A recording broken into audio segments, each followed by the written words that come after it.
right.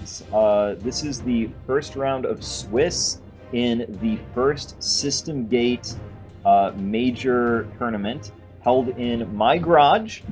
I am right on Speedrobo Games, and here I have with me System Gate producer Charles Hildebrand. How are you doing, Charles? I'm doing very well. A little bit chilly in the garage.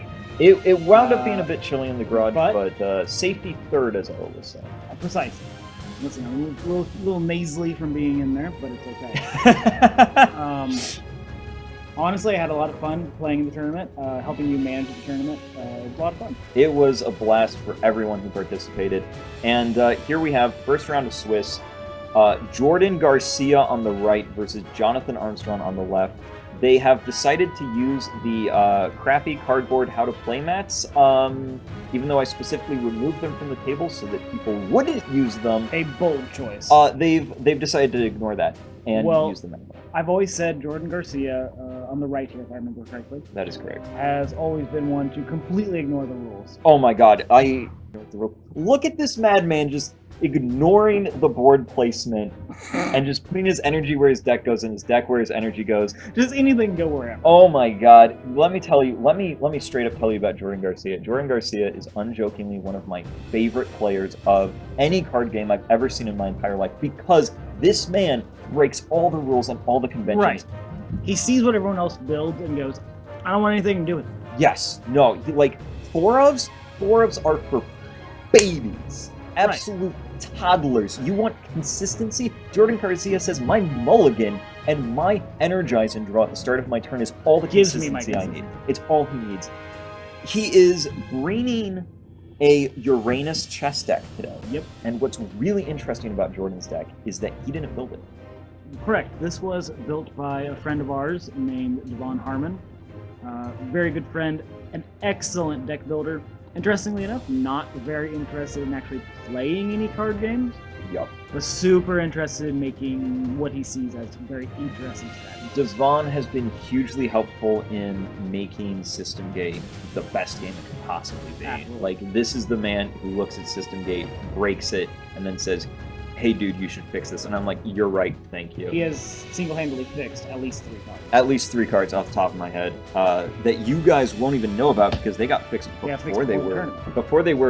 tournament and before they were released. And speaking of tournament fixes, we did have some erratas after the event because this was a major event.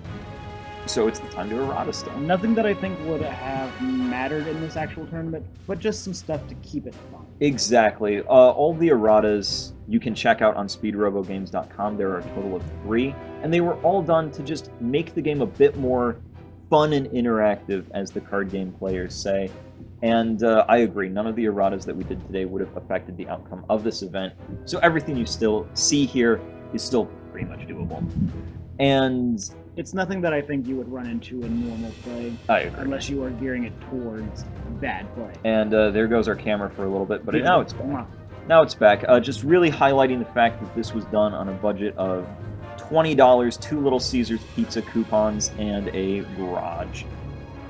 Can't get any more local than that. Can't get any more local than that. And right now we are seeing chess in action with pawn. We're double checking what that pawn does. Yeah, which now we've hyped up Jordan Garcia. Yep. I think. Yep. Let's talk about his competitor, who is also an absolute beast of a man. A self-described dark horse of this tournament. Came in, learned how to play, slaughtered me. Yes. With my own deck. Yes. Oh my gosh. And not with your own deck. This man walked in, dropped $20 on the table for a trial deck, and starts stomping people. Jonathan Armstrong is a monster, absolutely going to become a legend at this. It was incredible. And you're going to watch him in action in this game right now. This is an unmodified, unsleeved Venus trial deck. Yep. And he's going to destroy Jordan. Spoiler alert. Well, there are 2 factors to that. One, the trial deck for Venus is, in my opinion, really, really good. It offers a really good selection of the different styles that you can do with it. 2, this is Jordan's first time using yes. custom Devon deck. That is true. So he's not really familiar with how it's supposed to look. I agree. Because Jordan Yes. is an awesome player, and personally, a Yu-Gi-Oh veteran, if I remember. Yu-Gi-Oh veteran, and personally, one of my favorite deck builders in any card game I've ever seen. Like, I genuinely wish that Jordan had busted out his Venus deck for this event, because I could nerdgasm about what he did with that Venus deck for hours. I could talk about every little micro decision he made. Like, here's just a quick example. Everybody who builds Venus runs 4 Nova Fang Wyvern, right? Yep. Jordan Garcia runs 2. Because it's once per turn. Because he figures I'm only going to run into 2 of them per game anyways, so what's the point? Exactly. He's like, I'm going to make sure that this game doesn't last longer than 2 turns. I'm only ever going to need this once. That's how he plays Venus. And another absolutely sick thing that Jordan did with Venus is he runs 2 Queen the Diamond. Yep. Just for when he has to go first. He goes, I want to go first. I really don't like doing it, but if I have to, we're slapping that down. He just mulligans for Queen because you determine who goes first before your mulligan. So he just mulligans for Queen if he has to go first. He doesn't want to. Right. He never wants to. In worst case scenario, he draws Queen, throws it in energy. And that's not even the deck that we're seeing. And that's not even the deck we're seeing today. What we're seeing today is we're seeing the Devon classic Uranus chess, and the whole idea behind this. Dan here. Dan here. Dan, of course, a great card. Dan, a great card, made slightly less great after the errata. She now costs 2 life to return to hand instead of 1 when destroyed. Again, wouldn't really affect too much in this tournament, but just something to keep in mind when you see these competitors. I would like to note that is a great formation we're seeing on Jonathan's side of the field. Absolutely. Jonathan knows. Again, this is Jonathan's actual 2nd game of System Gate ever. And he's already just like, this is the formation. I know what to do. Because both of these, as I call them, little brothers. Yep, the little brothers. They normally have only 2 crit, but when the opponent doesn't have a monster in their center, it goes up to 4. Exactly. That combo is super great with that particular weapon, which doesn't have amazing stats or do anything super cool, but that penetrate ability means you can punch the opponent's center open and slap him for potentially 8 damage. That, exactly. What Jonathan has on board is a 10 damage formation. And Mr. Garcia here, I don't really think to do anything about it. No, the deck wasn't really meant to deal with that many attacks for that. Exactly. The chess deck, chess Uranus deck you're seeing here, isn't a defensive deck. It's a very aggressive build of Uranus focused on doing as much burn damage as quickly as possible. This deck doesn't run checkmate. Its entire chess package is King, Pawn, and 2 Queen's Forts. Yep. And that's it, because it's just, you summon King, you get 1 chess in your drop, you summon King, you deal the 6 damage, and then you don't need King ever again. You just get rid of him for something better, play a Demon in the center, rip Roaring, get your gun, and you're going to town. Right. The entire idea behind King, in theory, in this deck is load a couple of souls into it with a couple of pawns if you can. When you need him, play him in the center, get that 6 burn damage off, and then he just sits in the middle, gives you a couple of turns to recharge, and hopefully figure out what to do. Precisely. I genuinely think that the deck we're seeing Jordan play is one of the best built decks here today. I definitely think so. Without a doubt. As said, Devon is probably one of the best deck builders I have seen so far in System Gate. I would give him the title of best deck builder in System Gate. And he doesn't even know what Buddy Fight is. No, he's never played Buddy Fight before. I've shown him some cards from it, and he's had a couple of ideas of how it could be used in this game. Yeah. But he's never touched Buddy Fight. This is his first major card game that he's touched. Yep. And I think he had some experience with early Yu-Gi-Oh, but well, who has? Right, no, Exactly. right, no more than any other like 10-year-old. Yeah, I mean, who in the Pokemon generation hasn't played a little Yu-Gi-Oh? Right. We bring Gun on the field. Gun on the Vital field, for the strategy. absolutely vital. You can just use it, rest it, deal it for 2, no questions asked. Best item in the game. Absolutely. I don't think that there's any contest for a better item. You can make an argument that Venus's Nord Knuckle is as good. It's way more situational. It's so more situational, and the big problem with Nord Knuckle is that it requires other cards. You need to have other cards to make its output the same as Gun's. Gun just works by itself. And here we go, Jordan just comfortable spending all of his energy to just dig through his deck. Yep. I like it. Which has really been just his strategy. I don't know if that's coming off of Yu-Gi-Oh! I've not been playing Yu-Gi-Oh! Lately. But Jordan comes from a Yu-Gi-Oh! Background and just is perfectly willing to go through whatever he needs to get what he needs from his deck. And that's definitely a Yu-Gi-Oh! Player mentality. If you've got it, you use it, you burn it. Because the game in Yu-Gi-Oh! It's a 2-turn game at most. System Gate is not that, so I'm not entirely sure that's... I mean, we'll see. If Devon and a couple other players here today have anything to say about it, they will change their minds. And we might need some more erratas.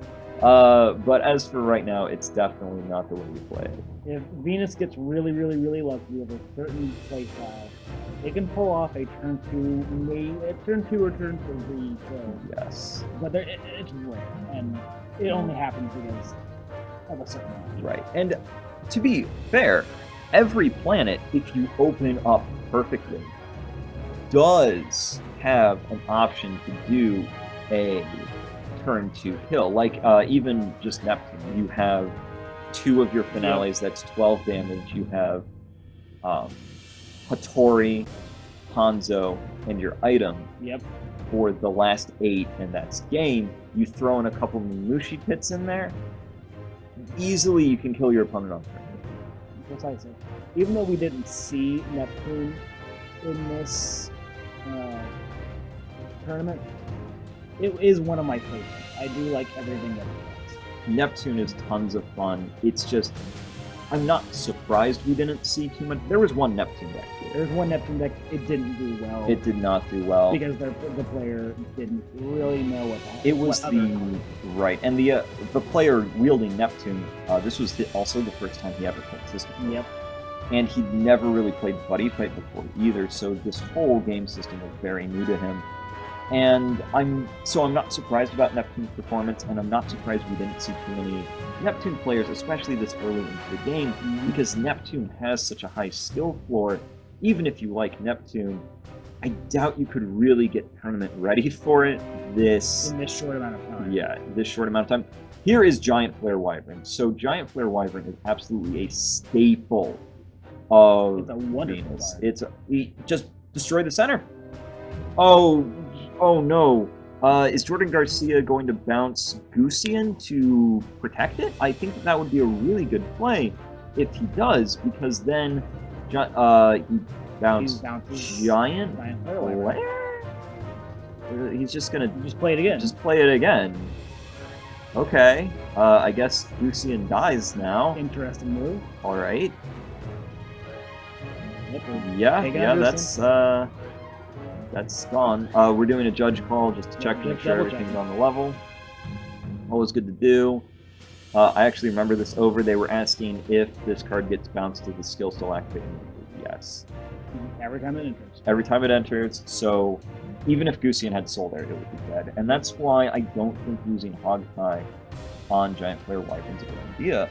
But while we're in this judge call, speaking of Magical Hogtie, that is one of the cards of the erratas. Yes, it is now once per turn, because being able to bounce your opponent's entire board in a single turn wound up being it wound up slowing the game down to a point where it just wasn't super fun. Doing it once to open up your opponent's center and get a couple of cheap shots in, great fun.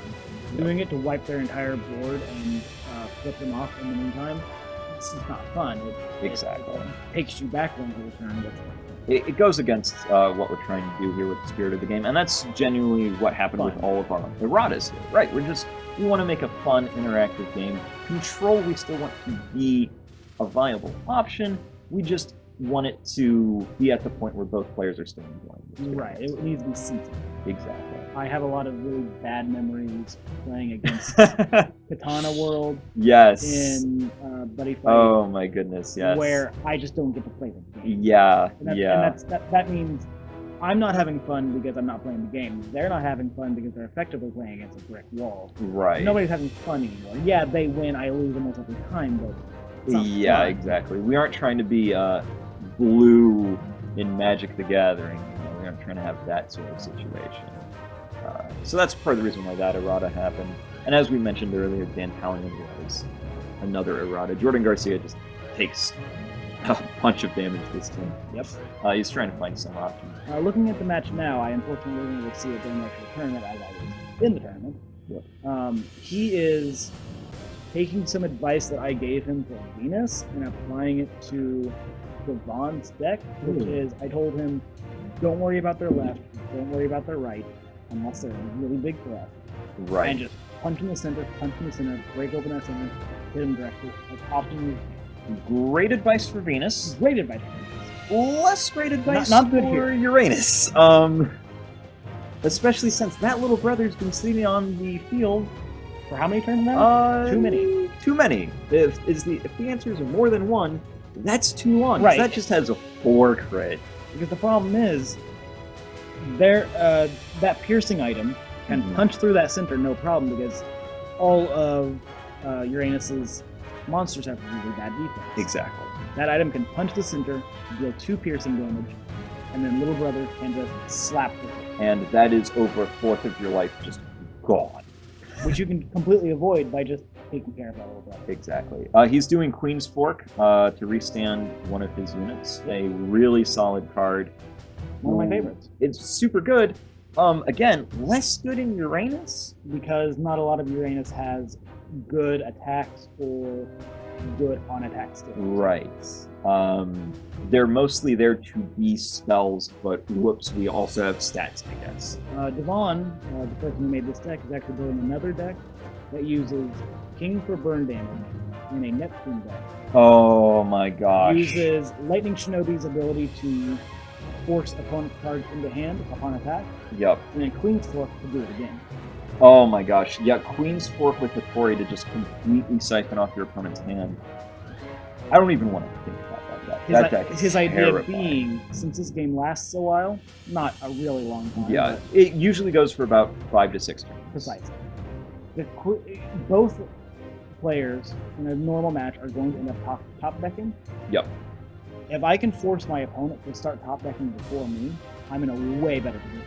Yeah, and that's 100% accurate. And even the Furnace is fired up about that deck concept. Me too. Oh yeah, who wouldn't be? Especially as we're both huge fans of Neptune. I'm really excited to see what Devon does. And speaking of decks, Kenton, another player in this tournament, just messaged me and is like, hey, I'm really excited to test out this deck. And we were talking the other day. He's working on building what he calls the One Punch Man deck. Mm-hmm. So there is a gauntlet in Venus where you can infinitely spend 1 energy to give it 1 crit. I'm pretty sure that's what he's been working on. That's a super high risk, high reward strategy. I thought about doing it myself. I tried it out. I found that most of the time when people see that you are using that item, they will prep their fizzle spells in preparation for you unloading this like 9 or 10 damage item. Exactly. They will take 4 to 5 damage just to prevent the 10 from that item. Yep. But if anyone can pull off a deck like that, it's Kenton. Absolutely. Back to the match, we see Jonathan loading up his energy, and here comes Giant Flare Wyvern again. One of my favorite cards. The ability to just use it as if it was a spell to just blow up someone's monster. That's so For good. 1 energy and playing the card. It's so good. And then it has, if I remember correctly, 10 attack. It does. Yep. It not only can it blow up your opponent's center, if you really want it to, it can blow up the left or the right too. Now, Jonathan did use Giant Flare Wyvern, targeted the right, which is not how that card works. Correct. But hey, if your opponent doesn't call you on it, it's not cheating. It's like cheating Monopoly. Yeah, exactly. It's like cheating in Monopoly. It only counts if you get caught. And please don't do your best not to. But since Jonathan is brand new to the game, I fully Absolutely. believe that I'm is not just gonna call it. an honest misplay. He forgot to pay the energy for Giant Flare Wyvern, but remember That's now. a little more. It's fine. I mean, I don't think it'll matter. a whole It lot. doesn't matter. He paid it now, so whatever. He's got Dantalion. Why hasn't he been using Dantalion this one? Dantalion has a lot of text on it. Dantalion does have a lot of text, which is very true. And that scares a lot of people. Yes. It's a relatively simple effect when you when you understand it. Right. But with all of that text, a little bit difficult to read, especially when you're in that hot seat. I completely agree with that. There is a lot, and he just lets Dan die. He doesn't want to pay the life for it. I respect that, actually. That's interesting. No, I completely respect that play. There's times where you just don't want to pay the life. Right. I think that's... You look at the cards in your hand, you say, I would rather just get rid of Dan. Dan is just going to burn my hand out. And this is one of those times that we're talking about where Jordan just doesn't play by the rules, because most people wouldn't even think about it. They would spend that 2 life to put Dan in the hand. Right. They just gut reaction. But Jordan's like, no, I don't need it. And also he discarded Magical Hog Pie because he had a second Dan. Don't need Dan when you already have Dan. Don't need Dan when you got Dan. I love it. And he discarded Magical Hog Pie to pay for his first Dan, which is honestly great, because Hog Pie basically doesn't do anything against things. Not a whole lot. You can shut down... Oh, that's good. He's taking it up. We're going to game 2. Really well fought by both competitors. Absolutely. Like, Jordan was off to a great start, but Jonathan just stayed in control. He took advantage of the few mistakes Jordan made and really capitalized on it. A couple of misplays. Jordan playing Uranus as if it were a Venus deck. Right. It hurt him hard. But that just goes to show how every deck in this game plays very differently. You want to play every single planet completely differently, which I think is pretty cool. It's a very, very interesting mechanic, and is a holdover from Buddy Fight that I really like. Yes, the whole world system from Buddy Fight was a great idea. It allows, and like as the card designer, it allows me to get really creative and really crazy with card effects, and not have to worry that like cards like Dantalion will end up in Venus, cards like Magical Hog Pie will end up in Alpha. Like, can you imagine Alpha with Magical Hog Pie? Jesus, it would be terrible. That would be awful. It'd feel like we were playing Argent Saga, which is absolutely a bad game. Absolutely never what you want to say. Man, R.I.P. Argent Saga. I actually, most people know this, but I worked on Argent Saga. I enjoyed my time working on the game, but ultimately it was a learning experience. I'm super glad I did it, and legitimate. Like, I meme on Argent Saga a lot, but it comes from a place of love. You learned how to build a card game, how to not build. Jonathan just sent 6 back. No, he sent 2 back. It's 2 back. Okay. I was gonna say 6 back. I was like 6 back. I was like, that's cool. I just didn't see his hand there. But like Argent, and big love, big shout out to all of my bros at the Ultra Reality Games Magic the Gathering department. I had a ton of good times at Argent, working on Argent Saga in there. It was just one of those things where when the game died, it was my time to move on. Precisely. Yeah. And like when I cracked jokes with Argent Saga, it genuinely does come from a place of love and fun memory. And when I cracked jokes with Argent Saga, it's because I never played it and never heard about it before now. Exactly. Oh my god, here comes the play. Yep, that's a good play. Summoning Cold Core on turn 1, it's bait. It's fine. No, I actually really like that, because Jonathan is full up on units in his hand range. Yep. So Cold Core is it's attack bait, which Jordan will definitely take. Yes, because Jordan thinks he's playing Venus. He's got the Venus back. Absolutely. And he's just gonna use Dan to block that 5 damage right out of the gate, discarding Valak. Yep. Draw that card. It just pays 1 life during this tournament. It would be 2 now. To just shut down the attack for this turn. That's how you do it. That's 100% how you do it. He doesn't even have to worry about it. Does he put Dan? He puts Dan back in hand. He just takes the 1. Absolutely correct play. I really, really like that play. That was good. I don't know what Jonathan thinks is happening with Cold Core here. He thinks he might be able to attack with it. He is trying to attack. He is trying to attack with it. Jordan just says, "Okay, buddy, I'll let you attack with it. I'll filter through my deck for 1 life. Yeah, I'll take that. Yeah, no, I'll filter deck for a life. I'm cool He's not gonna call judge. He's not gonna call judge on that if his opponent's just gonna help him out. Right. Yeah. Yeah, sure. I'll take the free card. And that's another reason why we did nerf Dantalion, is because it does synergize with the discard effects very, very well. Maybe too well. So hitting it for 2 life, I think, is completely fair because most attacks go for 2 life anyway.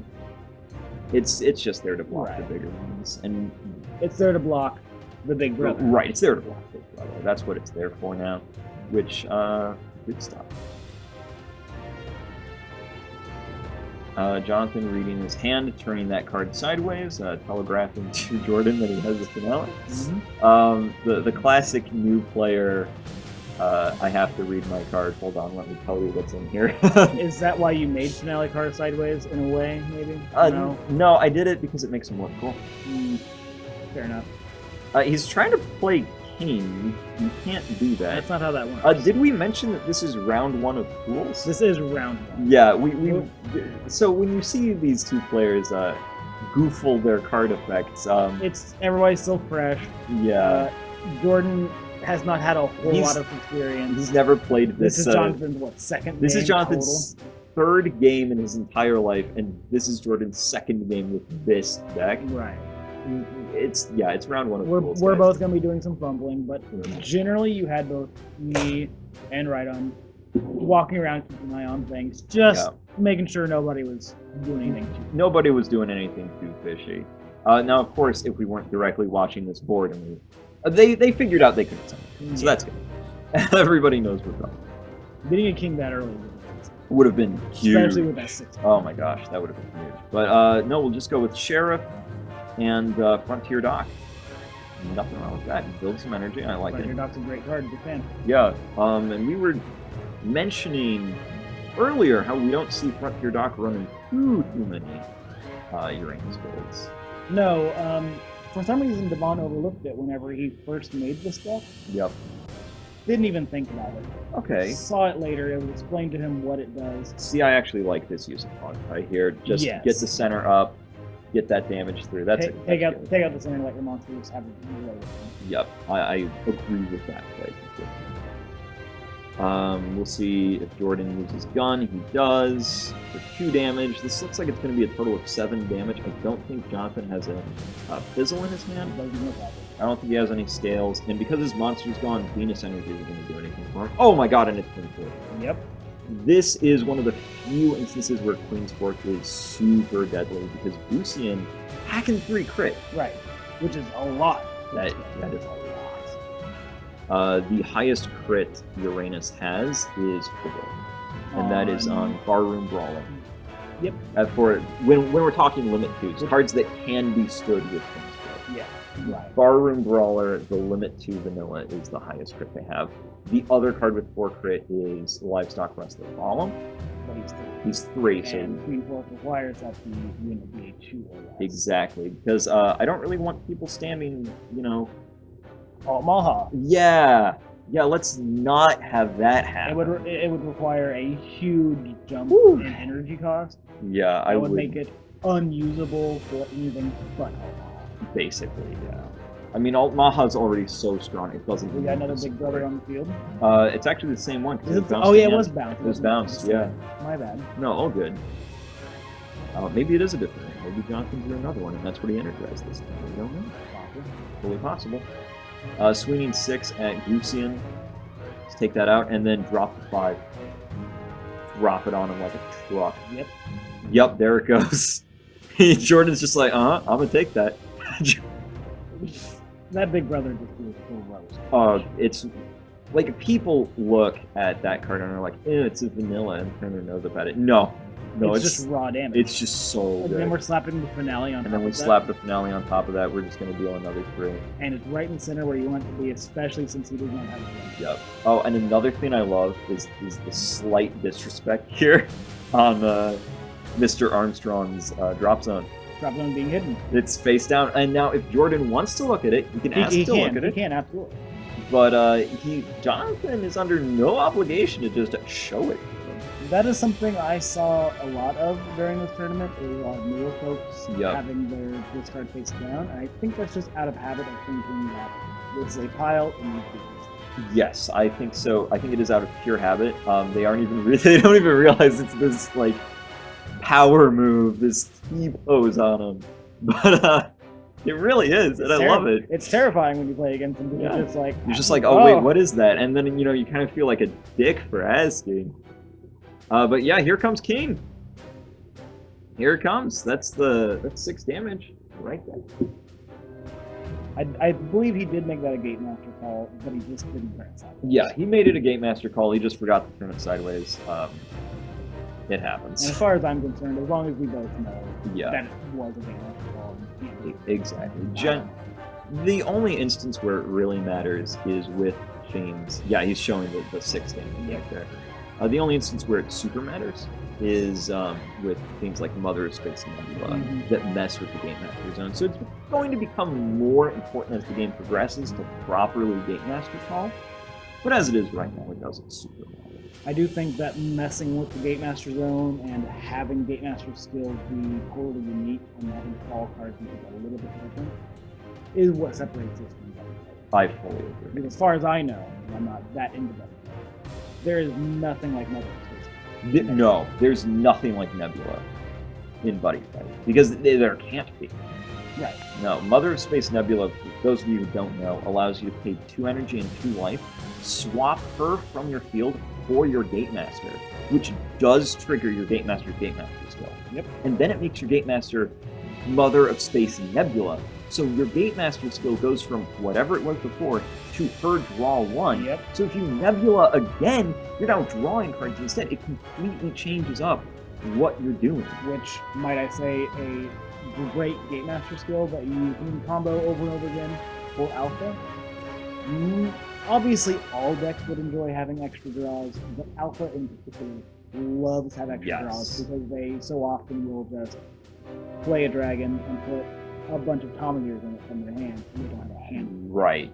Which is something that I do want to address. There has been an errata to the combine keyword. You now cannot combine if there's already a copy of the card you're trying to combine in your target soul. Precisely. So if you have a Metal Storm in the soul of your Ryujin, you cannot combine in another Metal Storm now. And this was done not because the I'm going to stack 12 cards under Ryujin skill was broken, it just made the game boring because now the player with the Ryujin, with the 12 soul, is just top decking, and the player without the Ryujin is just spending their turn just punching Ryujin. Trying to punch Ryujin. Right. And no one's really forwarding the game state because Ryujin's only attacking for 3 crit, which is basically nothing. Right. And well, at most. At most, he can do 6. Because that's if everything goes perfectly. And the thing you have to keep in mind is that every time Ryujin gets hit, he's going to be losing something, and eventually he's going to start losing crit. And so that's why we decided to go ahead with the errata to combine. It doesn't affect Alpha's strategy, because what you can do is if you have a duplicate in your hand, you can play it to field and attack with it, then combine with it next turn, because you just soul guard out the thing. Yeah. So really, it doesn't affect Alpha's strategy, it doesn't affect the power of Alpha decks. It just makes a boring strategy no longer viable. Right. Which, again, is the whole point of card games, is for both players to have fun. It's a 2-player game. I would like to say, within this match here, that I stand corrected. That Cold Core Wyvern is still on the field. That Cold Core Wyvern is just happening. He's staying there. He's just there. I don't know why. No idea. Jordan is, in fairness, a very good battler. Oh my gosh, yeah. And perhaps he knew that it was just that. I think he did. I'm willing to give Jordan that credit. Because it's not slapping for a whole lot of damage, not a whole lot of crit. It's got decent defense for a size 1. Winding it back a little bit, kind of a wasted hog tie in my opinion. I think so. Trying to return, because I mean, best case scenario, Jonathan says, okay, no soul guard, and just puts that back in his hand and then summons it again. Right.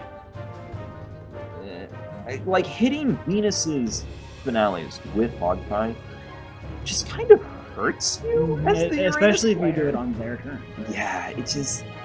I don't agree with that play. It looks cool and flashy because you're like, aha, you have to spend 2 more energy. But Venus is like, oh no, not 2 energy out of my pile of 8. Whatever shall I do? No, right. Yeah.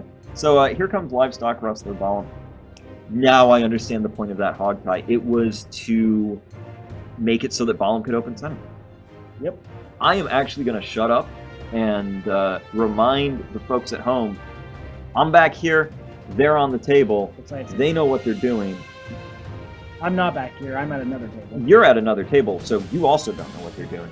And that is game 2. We gotta take the game 3 I here. believe we do. Wow, that was like, okay, I completely stand corrected on that hog type play. That was genuinely great. Well, you weren't completely incorrect. You could just say, okay, it's gone back to my hand. Right, Just Jonathan could have. Jonathan just chose Soul Guard. Which I actually agree with Jonathan's decision of Soul Guard You wanna because keep it the was monster on the field. it was mid attack. Right. Why would I lose the attack? I'll just lose the Soul Guard. So because of that, Jordan just mind gamed out Jonathan. Yep. Holy crap! Which is what Uranus is meant to do. That is exactly like It's wow. mind games.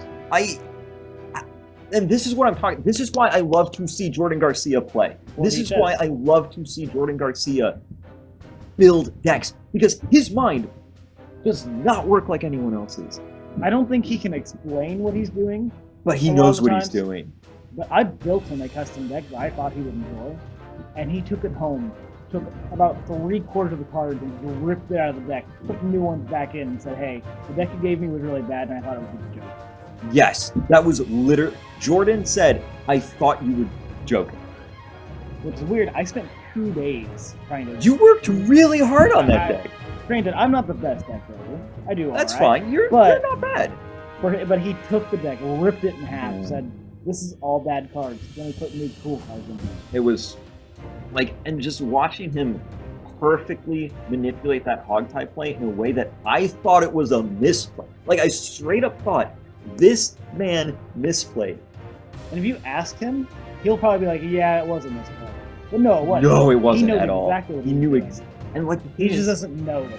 he doesn't know that he knows what he's doing, but he knows that he knows that he knows that he knows what he's doing. Precisely. It's insane. I completely followed every word you said. I cannot, like, if I were to try to play Neptune against Jordan, he would beat me every time because I cannot follow what this man's Yep. thinking. He would be, just as a player, a very good matchup against Neptune. And I'm going to need a raincoat for the rest of this match because it is about to get stormy as we go into Game 3. I'm going to need one too. Let me just toss me one. Thank you. I needed that. Holy cow. I would like to take this moment to talk about Jordan and the deck that I gave him, and just mention one thing. Oh, please do. One of the cards that I gave him was a card that I promised you was never going to get used by anybody, Yep. but I tried to find a way to make it usable. Yep. Rocket Hatchling. Rocket Hatchling. Rocket Hatchling is a size 0, and when you summon him, it costs 4 life. Yep. Has decent stats for a size 0. Absolutely. And counter timing you can summon. Yes. That pairs very, very, very well with Venus's big fat size 3 glittering winged dragon. Yep. I gave that to Jordan. He ripped all 4 of those out. Yes. Kept a couple of glittering wings in, and said, "No, Rocket Hatchling's bad. No one wants to use Rocket Hatchling."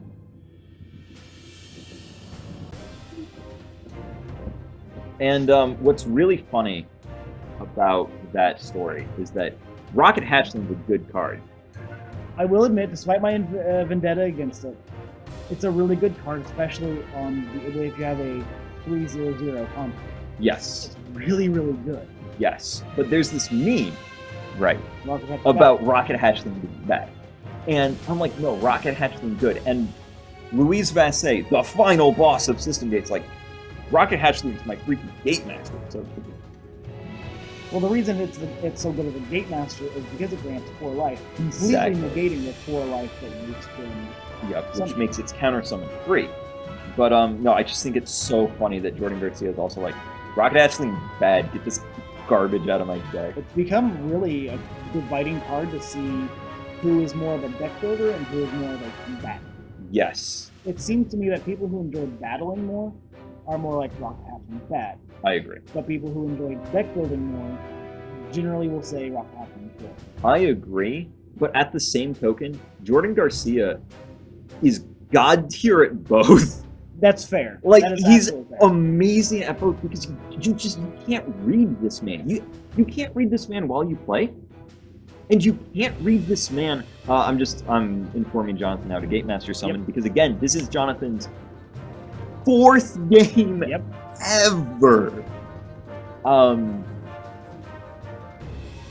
The camera goes out a little bit again. It's fine. Watch just how powerful that card is. He's slapping down Rip Roaring Rodeo, and it's so strong it knocks out the camera. And like, oh my goodness, it's just so much fun to watch these two play because Jonathan is just amazing at the game. Absolutely. It's very interesting to see him come in, swear up and down he has no idea what he's doing. He only planned to be there for the first round. Yeah. And then go home. And then he ended up spending, what, almost 6 hours? He was there through pretty much the whole thing. Right. Yeah. So I suppose a little bit of a spoiler there. Jonathan makes it to the top 4. Jonathan does make it the top 4. Jonathan makes it the top 4. And he's never... And, like, the last time he played any trading card game was, like, 3 years ago before I moved out of Illinois and we played Yu-Gi-Oh! Together. Damn. That was the last time he'd ever touched a CCG. And then he just comes in, picks up System Game, he's like, I got this. He didn't even say that. He's like, I'm definitely going to lose. Yeah, no, he didn't think he had it. But he absolutely had it. And part of the thing that he just inherently understood is using your life points to conserve hand. Right. He played very carefully, very resource focused, and unlike Buddy Fight, that's the most important thing in System Game, is understanding how to convert your resources back and forth, what each one's worth, what you need at what time. And that's part of what makes the game so interesting, is that its tempo, and how you want to play it is so completely different from the game that its core mechanics are based on. Because the games last just a little bit longer than a traditional Buddy Fight match, you have more opportunities to have, like this right here, yes, be like anime drawing Exodia. Exactly. Which I find to be a lot of fun. It might not be a lot of fun for people who are, also boring. Oh, that's harsh, but I agree. If that makes sense. Yeah. I don't want to use that kind of a harsh word. Well, I mean, to put it more diplomatically, it's less fun for the people that like to rush in headfirst, deal big number, oonga boonga, smashy with the action figures, win, lose, whatever, that took 5 minutes, let's do it again. And it's more fun for people who enjoyed, like, the first season of Yu-Gi-Oh! It's more fun for the people who enjoyed the first season of Yu-Gi-Oh! And it's more fun for people who enjoy games like chess. Right. Where keeping track of the moves, planning ahead, thinking those 5 steps ahead of your opponent is how you go. Then, heart of the card, draw the Flare Wyvern that you needed, blow up their center, hit them with the 6 damage that you needed. Exactly. And, like, it's got both those elements. I could... And enough nerding out about our own game. We got the big boy over We've got... and he bounces Giant Flare with it. That is something that I heard Jordan was doing this entire tournament. He's just constantly bouncing Giant Flare Wyvern. Anytime he saw Giant Flare Wyvern, I think because he sees me play it all the time, and he knows it's good, so he's like, I don't want it here. Not realizing... Forgetting that it's on play is what blows up. Right. On Jonathan's turn, he's just going to pay... He's going to charge and draw, pay 1 energy, blow up that center. And just kill Balam. And he's just shutting Balam down. Emerald Scales is like the perfect card to deal with Balam, because you fizzle the first attack, gain 2 life, and then the second attack heals you 4, but you gain 2, so it's just a net loss of 2. Yep. And that's all he can do this turn, because Balam's a 3. Right. That's it. You took 2 damage, your opponent paid 3 energy to give you a hand card, and deal you 2 damage. Like, Jonathan's got this at this point, I'd say. Oh my gosh, he's even sitting on Dragon Campfire. As to say that bouncing that Flare Wyvern and then tossing Dan in the center to protect you, straight up misplay. Straight up misplay. Bad. Yeah, I agree. I say that knowing full well that Jordan is a great player. Jordan's an amazing player. Just throw that Flare Wyvern down again. Yeah, Jordan's an amazing player. I absolutely love the guy, and I could nerd out about this man's brain for he came in with a deck that he knew was powerful without knowing how to use it. Right, which is unfortunate, and you hate to see it. Mm-hmm. I genuinely hope that next tournament Jordan either, buckles down, really learns this deck, and masters it because no, I take it back. I want Jordan to build his own spin on Uranus. Yes. What I want Jordan to do is take his experience from this tournament and what he learned on how the deck works and how he wants to play it and create the Jordan Uranus deck, because I guarantee you he's going to be running cards I didn't even know I printed. Yep. I'm going to see that card and I'm going to be like, wait a minute. I forgot that existed. I forgot I made this. Why are you running it? And then it'll be like, I don't know, I just think it's good. And then I sit down and I think about what it means. And then I'm like, oh my god, that's amazing. Like, okay, here's one of my favorite things, and this is kind of spoiling the secret for Jordan's Venus deck, but I don't care. I have to talk about it. Are you spoiling the secret to his deck before he makes it? No, for his Venus deck. For his Venus deck, yes. For his Venus deck. Here's what it is. He runs 2 copies of Venus Energy. Yep. And 1 copy of Asteroid Energy. Yep. Now, right off the cuff, as a player who follows the rules and conventions, that's just wrong, right? That sounds weird. That sounds wrong. Just run 3 Venus Energy. Here's why. What happens if you see that man cast a Venus Energy and then cast an Asteroid Energy? What do you think he's running? A Venus Asteroid. Right. You would think he's got 4 Venus Energy. Right. Because why would he run Asteroid Energy? Unless he just ran out. Unless he needs Asteroid Energy to fill Venus Energy's slot. And so you see Venus Energy and you see Asteroid Energy and you're like, okay, he's got a revenge deck. He's got a bunch of revenge. I just won't attack his units ever. Surprise, loser! He does it! He's only running 2 and 1 of each. You don't. The fear alone keeps you from punching. The fear alone keeps you from punching, and that means that you're driving down center, which just plays into Jordan's 8 scales. Yep. It's so smart. And if you ask him, he'll just say, I don't know, I just thought I looked about it. Yeah. If you ask him, he'll just be like, Well, you have to remember, he starts every sentence with, oh. Yeah, you're right. That is every so time. I don't know. That's straight up going to be his answer, and I love it. I love it so much. Jordan is legitimately one of my favorite players to watch and study and just play with. And part of the reason is that Jordan is also genuinely just a really, really swell dude. Super nice guy, and that's game. Jonathan is lethal on board. Jordan just has Gold Rush and a gun. There's not much he can do. Yep, we're calling it there. Awesome to see both of these players here. So I'm super glad they match goes to Jonathan. Match goes to Jonathan, 2-1, and we're moving on. Love both of these guys. They're both very good friends of mine. And here we go. This is round 2 of Swiss. And what we have is, on the left we have Kenton Banyai, and on the right we have Jason Peter. So, a little peek behind the curtain here. This is actually the second time Charles and I are watching these guys play, because we recorded the commentary for the top 4 first. To bring a little bit of freshness. Yeah, bring a little bit of freshness. Fresh. Well, it was still fresh in our minds, and we wanted, and like, those are the matches everybody's really here to see, right. If we're being honest. So we wanted to make sure we got those done. And so this is the second time we're watching them play. They're both amazing competitors. And I imagine it'll work almost exactly how it would when they face them. I would assume so. We aren't going to tell you how that wins. But what's important is we're watching Kenton go first here, and he's just demonstrating the full power of the Gate Master mechanic right out of the gate. Rancher Valak with the -2 energy gift, if you go first, you just cripple your opponent. Yeah. Which is just awesome. If your opponent, in this case Venus, happens to have the 1 finale in the Nord, they just can't do it. They just cannot, and that's so cool. And if they don't have the energy to activate Nord's ability, they really don't want their Nord. Nord's ability, of course, saying pay 2 energy, search your deck for finale cards. Exactly. Now, here's something else really cool that Kenton's doing. He is leaving the center open against Venus.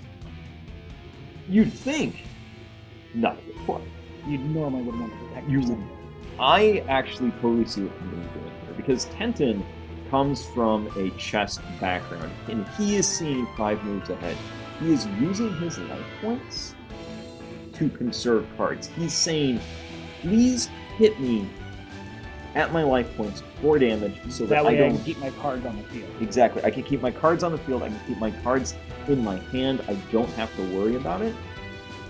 Oh, here comes Double Claw Wyvern. So Double Claw Wyvern is Venus's answer to everything Uranus likes to do. Yep. Without a doubt. Because you can just rest it and destroy that item. I would... And even if you don't, it has dual attack. It has dual attack. So more attacks per turn, Uranus doesn't have attack. Exactly. Kendon's going ahead and reading that card. Is he going to hogtie it? He could hogtie. And he's going to. Yeah, I completely agree with that play. Just prevent it from taking out the item. Since he took away the 2 energy on turn 1, you can't throw that. Yeah, Heater's in some trouble. You have to wait a turn to throw it out. Or you can go ahead and cast Blessing for the 1 energy. Oh! Ooh, I do not agree with that play. That's not worth it. Yeah, I would have just gone ahead, cast Blessing, played Double Claw, then played Then Double thrown Claw. that out. But we're not in there. We're not in the hot seat. We're not in the hot seat. We don't know what's going on. We don't know what's going through That is his head. clearly the superior play, but... From our perspective. Maybe Heater's seeing something we're not. The fact that he has 2 blessings in hand, I don't think he's seeing something we're not. I think he is just a little caught up with all the new cards. Exactly. Heater comes from a very illustrious buddy fight background. This guy has played buddy fight a lot. He's good at the game. He normally doesn't do tournament play. He's actually... So something really interesting about Heater is that he is kind of the local coach for Bushiroad Games. Sort of like a king of casuals? Not a king of casuals, sort of like a Mr. Miyagi. I see you. Yeah, he's a lot like the... Heater is basically the Mr. Miyagi to my Karate Kid. I've definitely seen that movie. Yeah, it's a good movie. Is it? I have no idea. Oh, I thought you were being serious. I don't watch movies. No, Karate Kid's great, dude. Highly recommend it. I'm putting it on the list. Yeah, you want to watch that after this? Perhaps? Or are we going to watch Godzilla? Shin Godzilla. Dude, let's watch Godzilla instead. We're going to watch Godzilla and it's all... Whoa, what is Heater doing? What are we doing here? Wait, hold on. He just decided he didn't play Double Claw now. He used Clothesline on a main timing. Didn't replay his Double Claw to destroy the item. Oof. I don't... See, here's the thing. I'm not too terribly great at discerning what's going on. Yeah. What's going on in someone's head. I can't tell if he's playing 4D chess or if I'm just dumb. I'm kind of in the same boat because I can't tell if Heater is... He's got to see something that we don't at this point. That whole last turn from Heater, I think, was just kind of sloppy. I'll definitely say not doing the super cool, go ahead and play for the 1 energy to get Double Claw, to get the 1 energy, 1 card drop, another thing. I'll chalk that up to him this play. This, especially with Heater. Yeah. He's got to be seeing something. He's got to be smelling something out that we're not. Because, like we were saying, this guy's a freaking genius. He taught me, like, back when I was a kid, he was like, hey, here's Card Fight Vanguard. You should play this. And I'm like, heck yeah, how do I get good at it? And he's like, let me tell you about card advantage, magic numbers, card counting, stats, statistics, probabilities, all of this stuff. Like, this guy is a freaking genius tier player. He's going for the double Radcliffe! Did you see that? Gross. Just now I have 2 guns! Just in 1 turn, just really stacking on that damage. Now, something you may have missed is Heater had Nova Fang in his center. Yes. Having a sneaking suspicion that since Uranus enjoys to bounce things, he's not going to blow up Nova Fang. He's not going to blow up Nova Fang. Heater knew he was going to bounce. He played Nova Fang to center to use its ability on its coming turn. That was it. That's what we missed. Use it to both deepen and then also get it back in hand to play it. That is what we missed. That's what we were missing right there. But and like the same thing as Jace, like we were saying, Jason Heater, because he knows he's in a disadvantaged position. He knows he's in a disadvantaged position right now, and he's just trying to make the most out of it. And I really like that. And this guy is amazing at all games, but he doesn't apply it in tournaments. This is one of the first tournaments. This is the first tournament I've seen him go to in almost 10 years, now that I think about it. Um, so it's really cool to see him here. And That's when really incredible because I've played him in Buddy Fight Casuals, and I did play him in this tournament, and he is an amazing player, very intimidating, knows exactly what's going on. Yeah, at all times. And this is the first day Jason Heater's ever played system based. And I do believe that he really enjoyed it. Oh yeah, Definitely has the Heater stamp of approval in my opinion.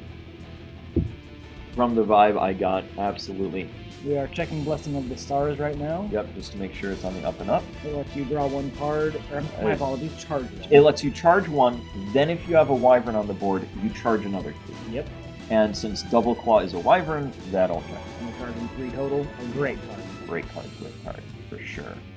Then,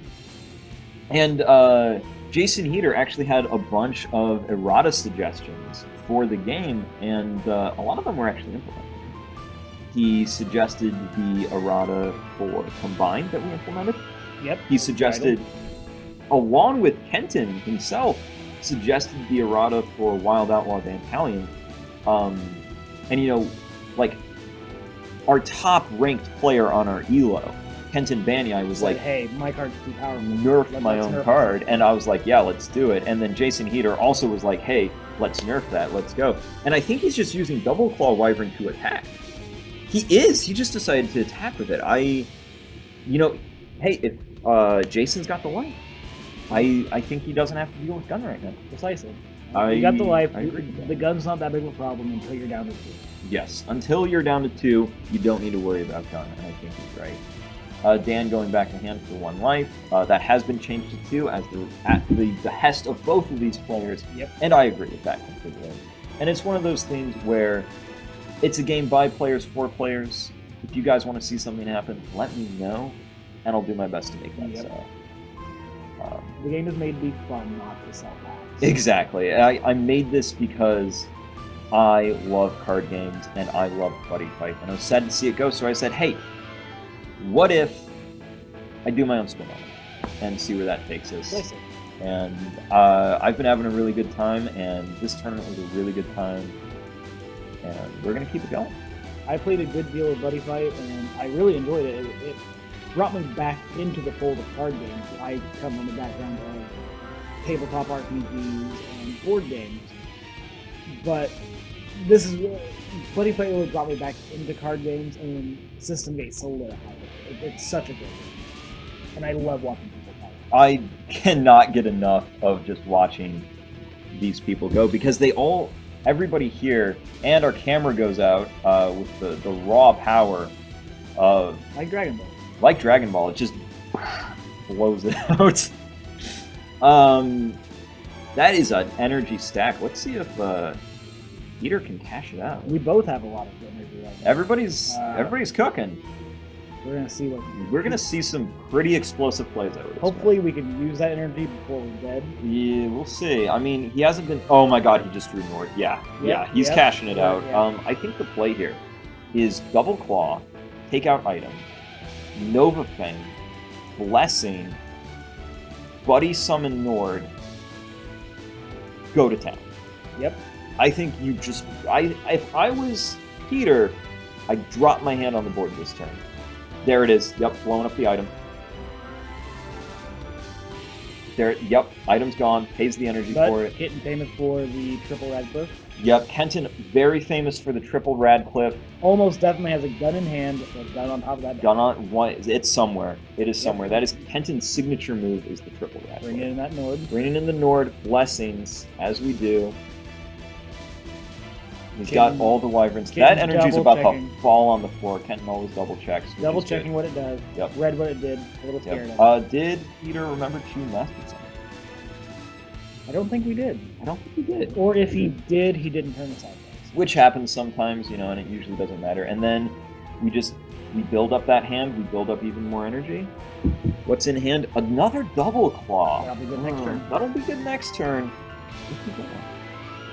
If we get an next turn, we'll have to see. Kenton looking kind of low on. No, his hand's over there. He's doing fine up there. Takes out center. His hands are in the pocket. Oh, of course.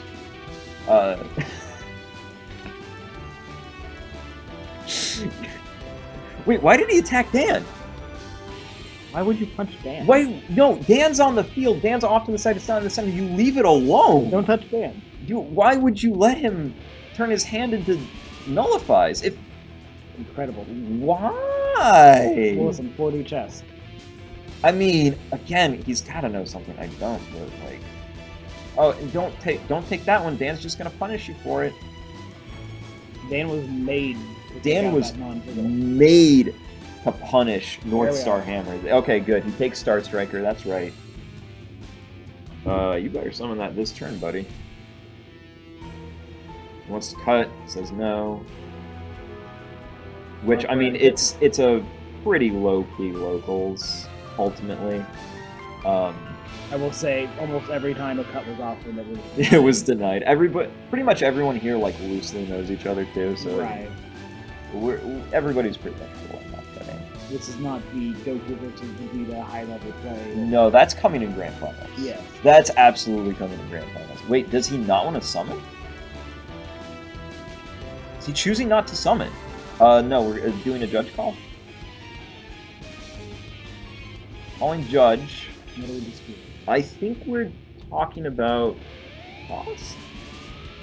Oh, no, we're talking about timing. So the question here, I actually remember what the question was. Does Nord miss timing? What's the phases? And so Nord triggers at the start of your end phase. Yep. It's during your end phase that you also summon finale units. Yep. So how it works is you trigger any start of end phase skills. You have a chance to summon finales and finale units. If you summon a finale unit, it loops back to your attack phase. Yep. Then, end of turn procedure. Once that's all said and done. When you're done playing your finales. So, like, what Kenton thought is that he thought that there was a phase before the end phase, which was the finale phase. That is not the case, and I can understand why that would be confusing, especially since Kenton comes from a Yu-Gi-Oh background. He tends to think of the finale step of the end phase as, like, main phase 2. Right. Which it basically is. But the wording on Nord is at the start of the end phase. It can make it a little confusing for players who aren't... Again, a wall of text. Right. It does. It can make it a little confusing for people who aren't familiar with how the end phase is structured. So we do finally get the Star Hammer for that? This one is Star Striker. Star Striker, my fault. Yeah, no, they all sound the same. Okay. Yeah, no. We do get Star Striker on the field with that finale phase. Yeah, surprise, I was the one who named all the cards. I'm not the most creative chap when it comes to that. Well, I think with the both being finale cards that finales are based off of Nords, yeah. I think. It kind of makes sense, but like I'm down to clown on myself. Oh, which reminds me, we were just talking about my my work at Argent Saga. Yes. And one of my favorite memories from there is so I was the senior card designer. I was in charge of doing all the card design.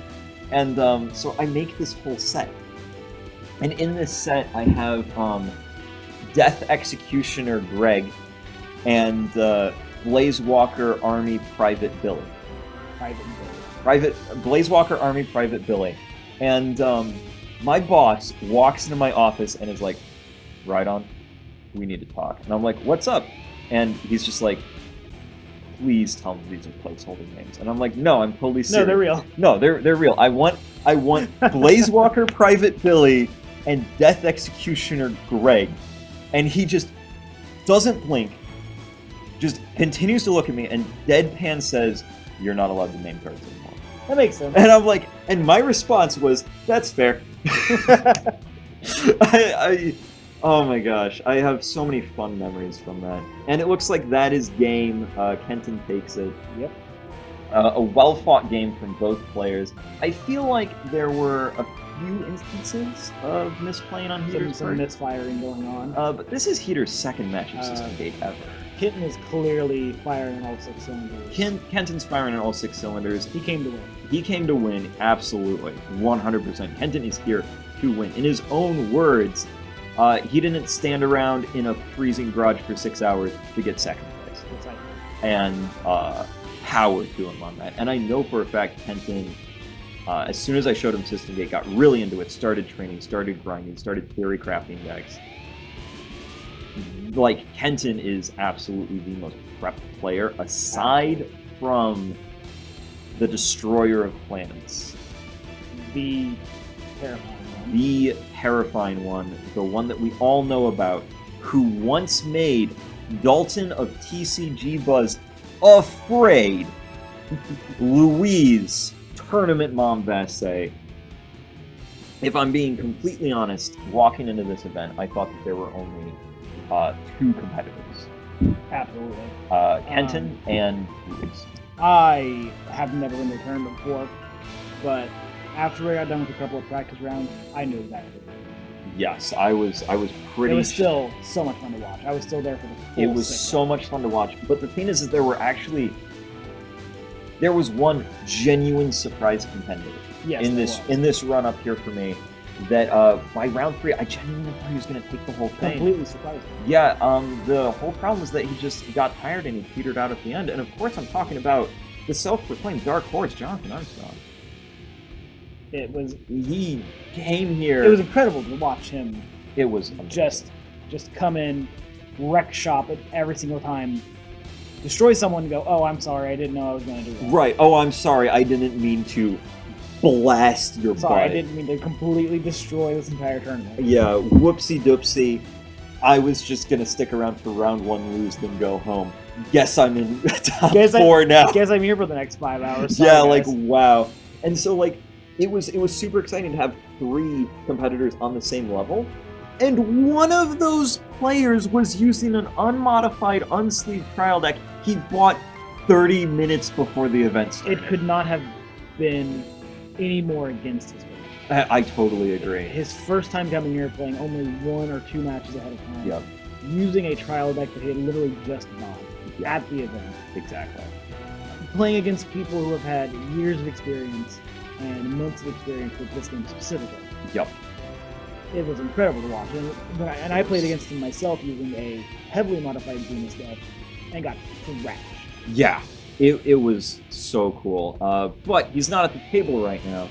So we gotta focus up on what's going on here. It is turn 1. To round 2, correct? Round 2. Jason Geeter, interestingly, choosing to play first. It's not bad for Venus, especially since he is running.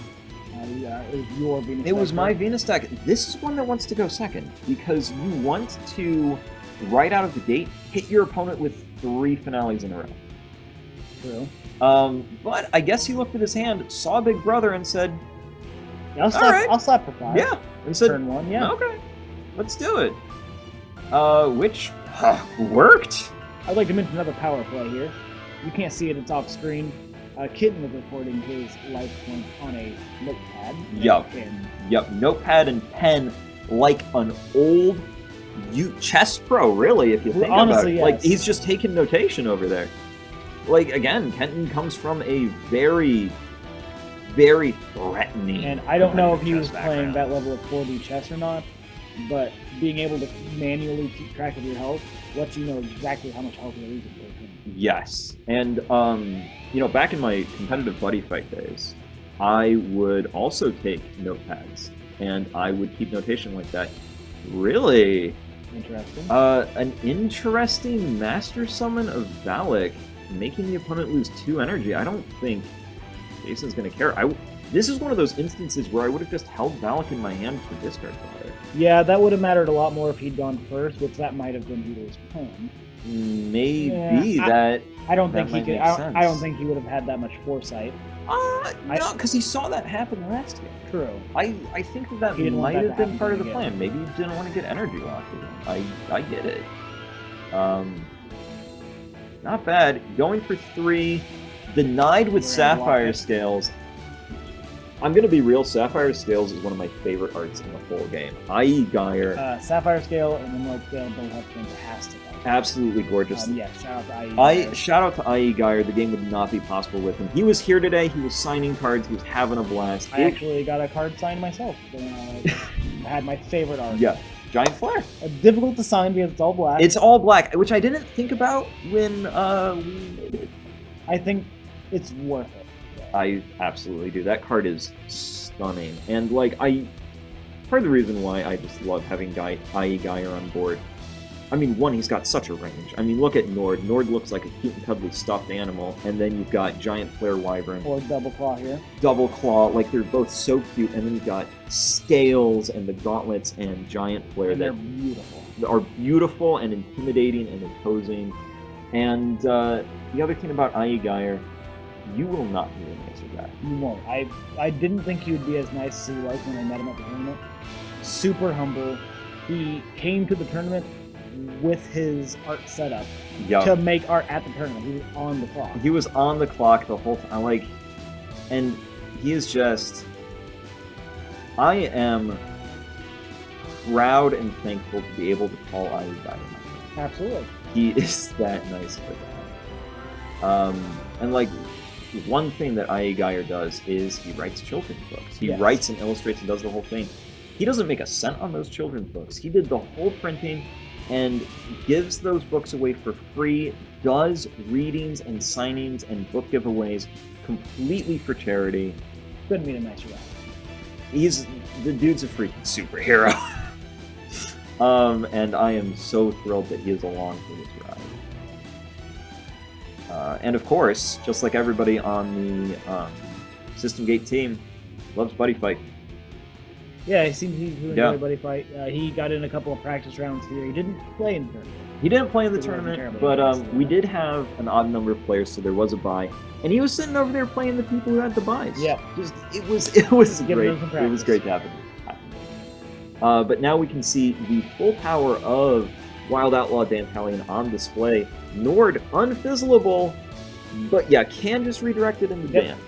And this interaction right here is almost certainly why both of these super incredible and high-ranked players were like, hey, hit Dan to 2. Yep.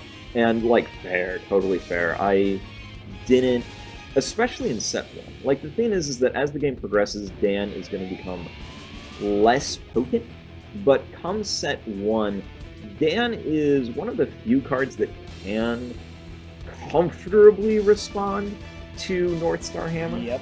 The other planets all do have options, except for Alpha, because Alpha's option to it is just have Big Soul. Yeah, Alpha's option is just play Alpha. Yeah, Alpha's option is play Alpha, but Neptune, you can just bounce it back to hand with Thunderstorm Technique, or save your Mamushi Pit with a Limit 2 for Limit Play It. Yep.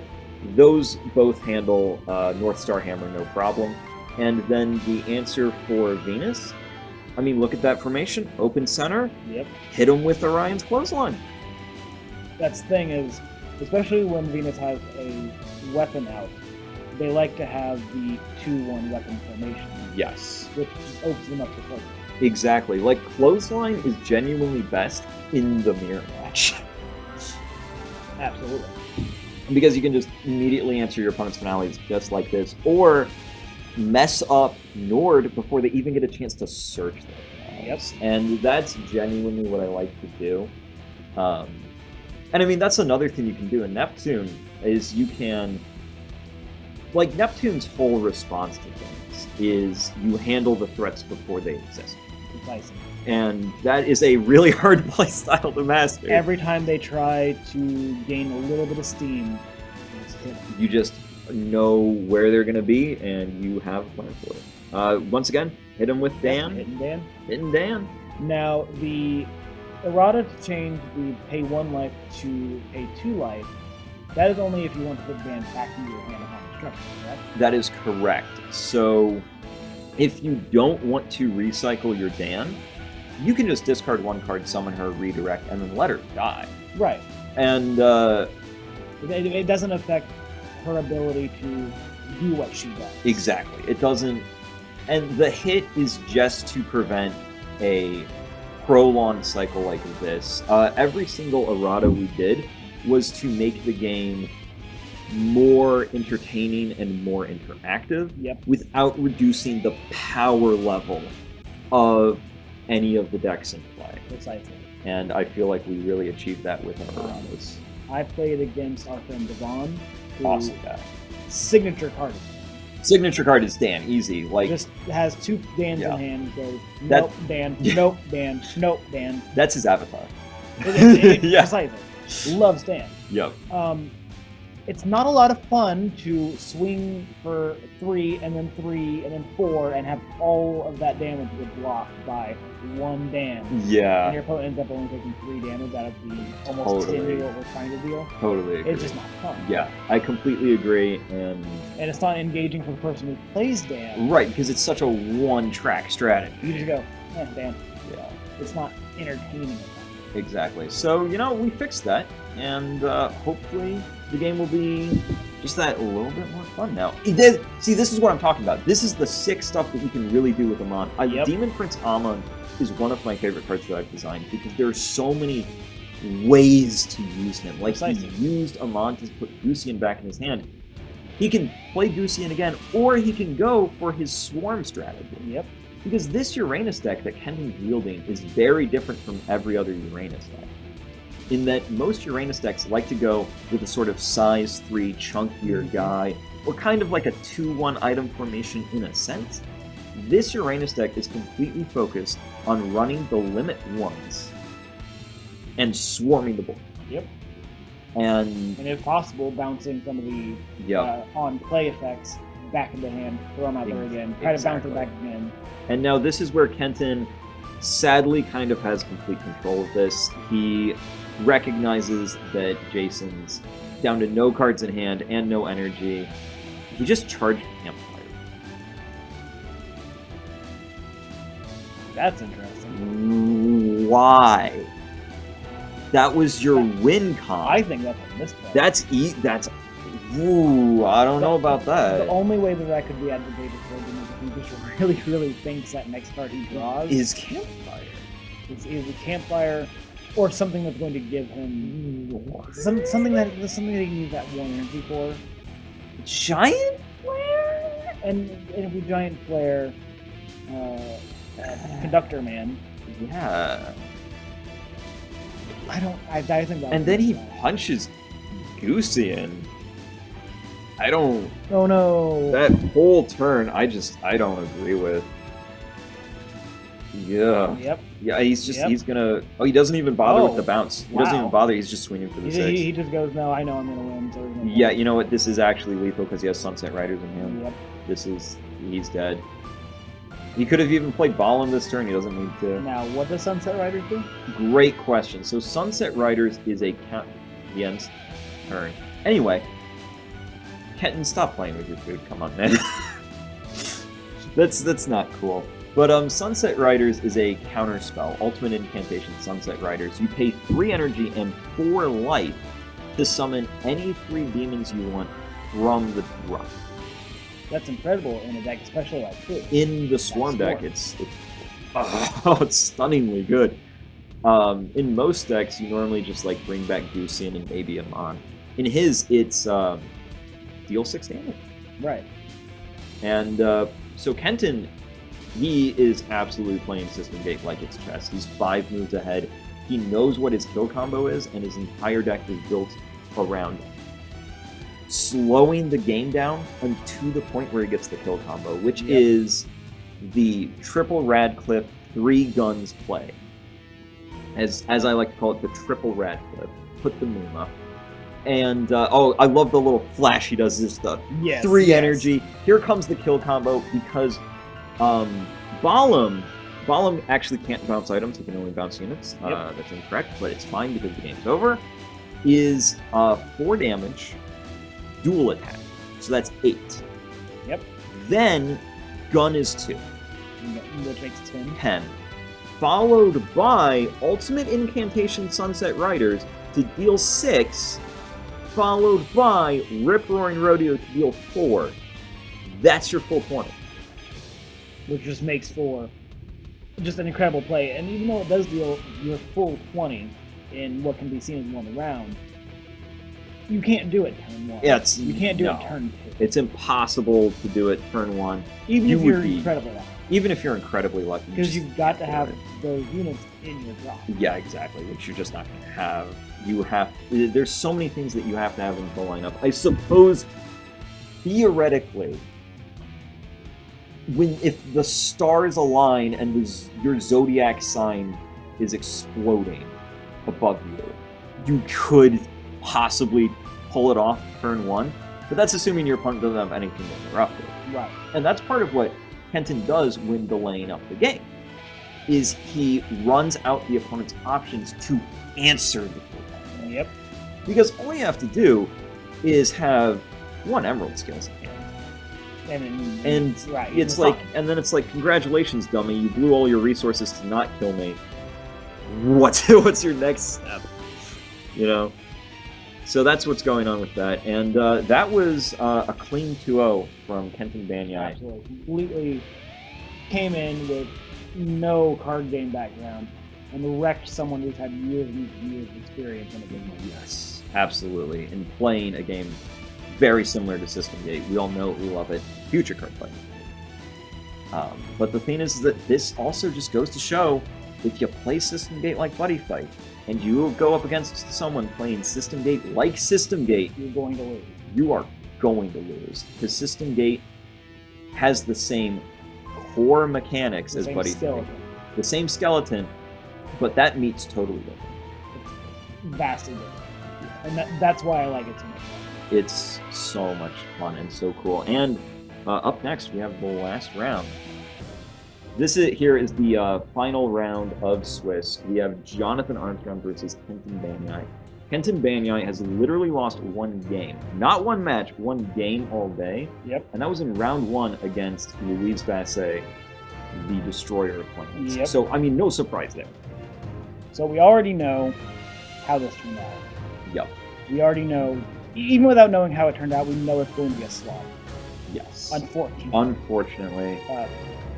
Kitten has perfected this game. Yes. Jonathan came in, bought a deck, and said, okay, how do I play? Right. So like, we know that Kenton is probably going to win this. Absolutely. But honestly, at the start of this match, I wasn't so sure, because Jonathan had been playing like an absolute god all day. All day. Got just the right cards. He is at table 1 with the same round record as Kenton Banyai. Yep. Which, speaking of records, just today I started a official System Gate ELO. Okay. And I put all the results from this tournament in. So if anybody out there watching wants your own players and your own locals in your own tournaments to get ranked worldwide against everybody who plays System Gate, just submit your tournament results to me through email. There's a link on the website. If you know me through Discord, that works too. However you want to get it to me is fine. And we can get a full-on ranking system going. Whatever the win-loss rate of whatever player you're wanting to submit. Yep. In a tournament, or even like a competitive casual, maybe? Yeah, exactly. Like, if you and the buddies hang out for game night, just pretend it's a tournament. Precisely. And send me the results, and like, we'll get this ranked. Because one cool thing about System Gate that I really loved going in, business model-wise, is it gives us, it's a physical card game with all the strengths of a digital card game. Yep. So our erratas that we just rolled out today, the only cards in the entire world that aren't correctly printed are the 16 copies of those cards that are in circulation. The ones that were at this tournament. The ones that were at this tournament. Those are the only ones that are wrong, because when everything's printed to order, I can change anything at the snap of my fingers, and only the people who would already know about the change are going to need to know, right, and they're the only people that are going to need to know about the change. And so all of the errata we've talked about today, if you buy any product today, it's already been fixed. Already been fixed. You don't have to worry about it. The card's been changed. The card all has the correct text immediately now, and that's really cool. And so that's part of the reason why I wanted to get this sort of global online ranking sheet a-rolling, because that just kind of goes with the whole, like, that's my favorite thing about digital card games. Is the ELO. Or those some kind of rankings. Is the fun rankings, because then you get to know how you stack up against all your buds. And, you know, Kenton's sitting here currently at like a 1,500 ELO after this tournament. Like, absolutely. Just destroyed him. He walked up. And we mentioned this earlier, but we're showing these in chronological order. Charles and I actually recorded these out of order. We got the top 4 done first because that was the most We wanted to be important. hyped for the top 4. Yeah, exactly. Which, I mean, I'm still hyped.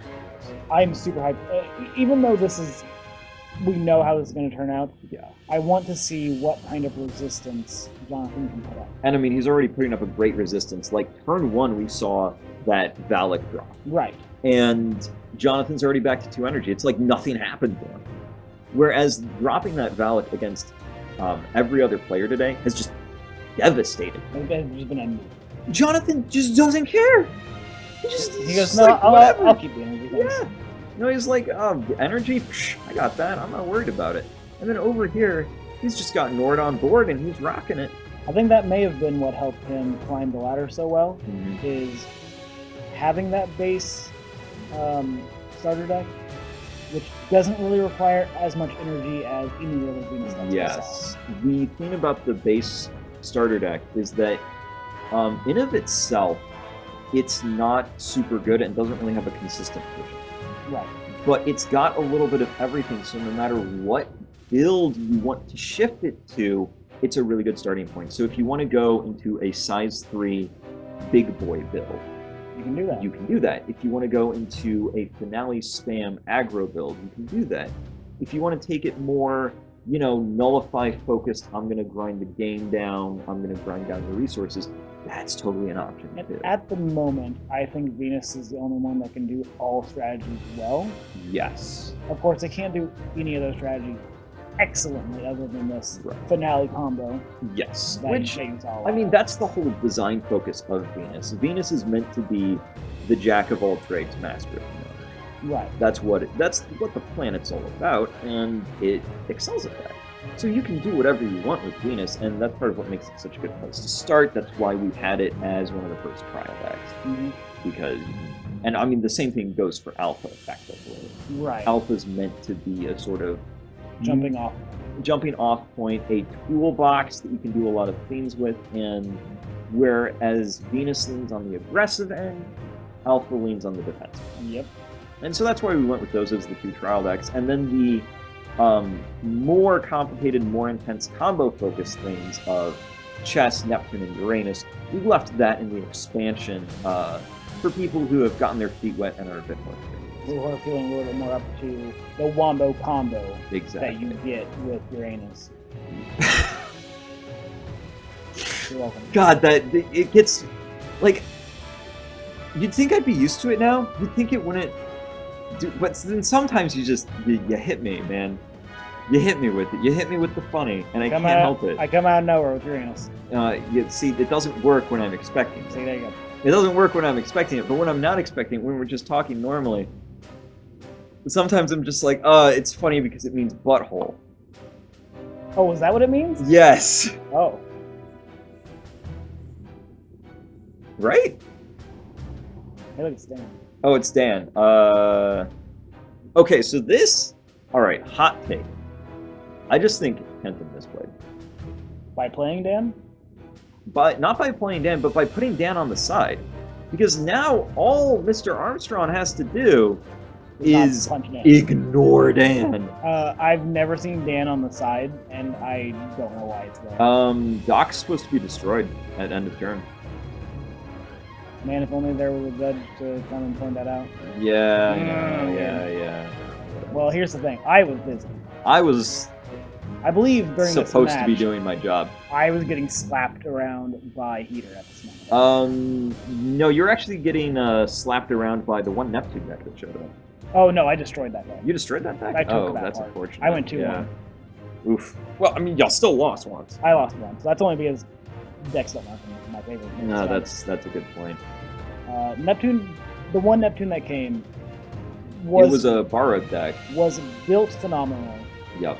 But the player just didn't know what card. Signed card hits the table. Oh, yeah, beautiful. Mwah. Nice. I love to see that. Signed by Geyer. Signed by IE Geyer himself. We're not even checking the effect right now. We're just checking that signature, and Ken's like, oh man, I wish I had him sign my cards. I will say, I've signed a couple of things before. Geyer's got his signature. Geyer's, that's a beautiful signature. The thing is that so I also signed a few cards at the event, And man, having to put my signature next to his just makes me feel like a tiny dick wuss boy. Yep. Like, I am emasculated. He has a very good thing. It's so good. And we're barely talking about the game because I don't know why. It's a really good match. It's entertaining. It's an awesome but match. I don't have any phenomenal commentary. I don't have a lot of huge commentary. We're kind of just seeing both decks work the way that they're supposed to. Both decks are working the way that they're supposed to. Kenton doing his thing where he's always checking, 3 moves ahead of his opponent, waiting, building up for that kill combo. Always making sure that his life is right at that sweet spot, that he's never running too low, but he's using it correctly. And speaking of awesome plays, Mr. Armstrong just left Dan alone like he's supposed to. Yep. Like, that's what you do. Why would you let him put that back in his hand? Like, you wouldn't. There's no reason. There's no reason to do it. He doesn't have the aggressive threat that you need to get him exactly. Out of here. Oh my God! What are you doing? That's another misplay from Kenton. That's the Jordan Garcia special. That's the Jordan Garcia special. Just putting giant player back in hand. I don't think that's never. That's never. I don't like it. In this case, it might be all right since he doesn't have a center to destroy. I mean, Kenton. If I was in John's seat right now, yeah, and I recognize this is a bad play in my heart, I would not play Flare because I would be paying 1 energy to destroy nothing. Right, and I mean that's what Kenton did. He just left his center open. Jonathan's at 26. Yep. He's got all the time in the world. He's got all the time he needs to just wait. Like, he could literally just not do anything next turn, build resources, and say, all right. Okay, I'm at 20 life now. You're Uranus. You're not slapping. Your units mean nothing to me. Like, Dan is a worthless 5/2/2. It's only good on the defense. Amon's slightly more threatening at a 7/2/3. Like, oh no. And I don't think I would have done that. So yeah, I wouldn't have played it until they had a unit in the center. And this is one thing that we were talking about System Gate earlier is, and Jonathan generally all day, this is the first time we haven't seen him do it, understands that life is a timer. It's a resource that you can use to bide your time and hold back hand cards. Because if your opponent punches your life, as long as you don't go to 0, it doesn't matter. You're fine. So just genuinely, if I was Jonathan, I would have tactically passed this time. Mm-hmm. Yeah, well, he's got the HP to be able to sack it. He's got the HP to sack it. Here comes Gun. Things are going to start getting a little bit more gnarly because the trial deck doesn't come with a response to Gun. It does not. The response is Double Claw. The metaphorical timer has started. The metaphorical timer has started. But, I mean, Jonathan's just spent his whole game building on that timer. He's at 26. What does he have to worry about? Literally nothing. He has approximately 5 or 6 turns to try to figure out what he's doing. Yeah, easy. Easy. And that timer's not even No. And Jonathan, and here's another great example of just Jonathan playing like an absolute pro on his first day. He has Sapphire Scales in hand. Yep. He didn't need to use it. He's just going to hold on to it. He can wait. There comes his own item to just answer Gun. If Kenton ever plays something to center, he's going to get punished for it. He's going to get punished. Like that. He's got to keep that center open. The Penetrate Gauntlet is simple, sweet, and to the point, but honestly, I would say in the top 3 items in the game. Absolutely. Like, it's so good. Your Venus comes packing not with the best item in the game, but the next 2 guys. Absolutely. Like the Gauntlet and the Knuckle. Gauntlet and Knuckle. Uppercutting and Nord. The Uppercut Knuckle, of course, is a, if I'm right, 4/2. It is a 4/2 with pen for free. And it costs nothing. Mm-hmm. And that combos really, really well with the 2-1 formation that Jonathan has done. Yes, which is what, honestly, this trial deck's all about. Right. Now, one thing that is really cool in the Venus trial deck is that you can surprise your opponent by switching into your 3 with 18 defense and move. Yep. Just really, like, hey, if you need to buy extra time, use that. Slap him down. Yeah. And specifically with the item that he has, the big size 3 glitter ring. Yep. It has 18 defense, only if... Oh, this is an The center is awesome open. play. This is an awesome What are we play. He used Hogtie to bounce Almond. Oh, yeah, That's really smart. that's really good. Because now he can use Almond to do whatever he needs to do. Yep. The other thing I want to point out is that Jonathan, once again playing like an old pro, at System Gate, recognizes that Uranus's units are never a threat. He just ignores them and puts the damage on because he looks Kenton dead in the eyes and he says, "You've got me on a timer, I've got you on a timer. Yep. You're ticking by faster than me. You're under way more pressure than I am. And that's all he needs. You have to be able to do your combo now, or I'm going to kill you." And that's exactly what Venus wants to do. That's exactly what Venus wants to do. And Kenton bounces uppercutting Knuckle. Did he forget that card's free? Maybe. He might have. I Or mean, just didn't. No, because he read it. he read it. I don't know what that was. Because what I would have done with Amon in that situation is you don't want to bounce either of those. That doesn't No, do you anything don't. for you. I would have used Gun, dealt 2, then used Amon to deal another 2, because right now this is a race to the finish. Yes. And perfect, Yep. perfect use. That's what we want to see. That is absolutely what I want to see. Because Jonathan knows he doesn't need it to protect his life points. He's got all the life points in the world. All he has to do is use that to protect Nord, and now he's got the resources to activate Nord. God tier play. Beautiful. And because of all that happened, he forced Gun to not deal burn damage, but to instead attack and completely denied it. Yep. Forced Gun to do the thing that's not that great at, and then just told him not to walk it. And he has forced Kenton to play with an open center because of that penetrate item. Yep. He is going to use Magical Hogtie to return Nord to hand. He had to. Yep. He absolutely had to, otherwise things were just going to get very, very bad for him very, very quickly. Nord was just going to start pulling out finales, and then Mr. Armstrong just be building hand up, and... I did say this match was a slaughter at the beginning, and it still is at the end of the day. At the end of the day... Jonathan puts up an incredible fight the entire time. I'm going to be completely honest here. Like, I think you're wrong. I don't think this is a slaughter at all. I genuinely think Jonathan is the... Other than Louise Vassay in round 1, Jonathan is the one to give Kenton the strongest challenge. Oh, absolutely. Certainly out of all of these recorded matches with Kenton, Jonathan Armstrong is the one to make it the closest. It absolutely is. And is that due to the matchup of the worlds? I think it's just due to raw skill, honestly. I mean, the matchup is a bit in Jonathan's favor because bouncing just doesn't really work against Venus, as we're seeing. But, like, the thing is that Jonathan's just playing that good. He's playing a good game right now, and he's been playing a good game all day. He's been playing a good game all day. We're gonna bring in Big Boy over here. Kenton's getting the kill combo going. I don't think it's going to be enough to actually kill. I don't think it'll kill, and it's a big risk because this is gonna drops right Jonathan down to 10. He doesn't have Rip Roaring or Sunset in hand. I don't think that was just thinks if I don't slap him with a big boy damage now, I might not get the chance to. Yes. I just think that was bad play from Kenton. Yeah.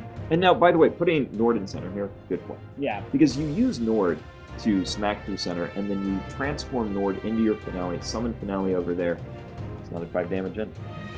Ooh! Oh no, Hogtie is rough at this point.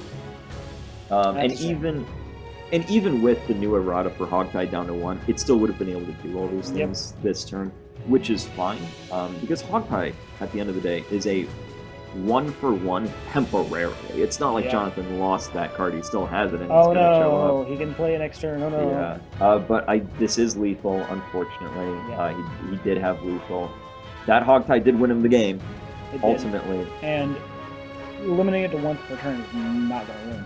No, it's absolutely not going to ruin that. But, like, the thing is that if Kenton didn't have that Hogtie, Jonathan just showed him. Jonathan just showed him exactly what was going to happen if Kenton didn't have that Hogtie. He had Venus energy.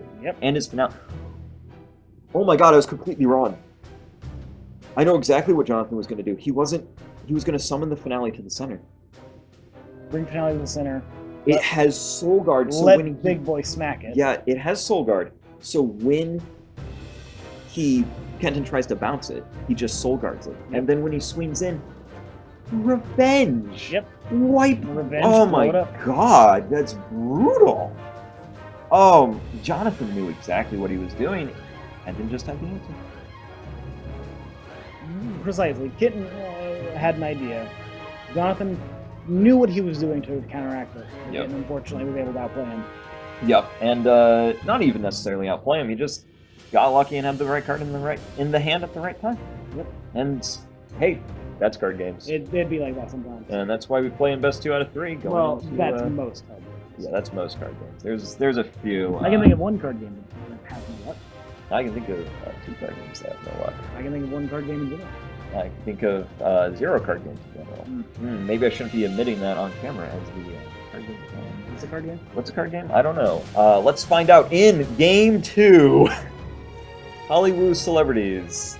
Do they know things? Let's find out. Game 2, Electric Boogaloo. You ever seen BoJack Horseman?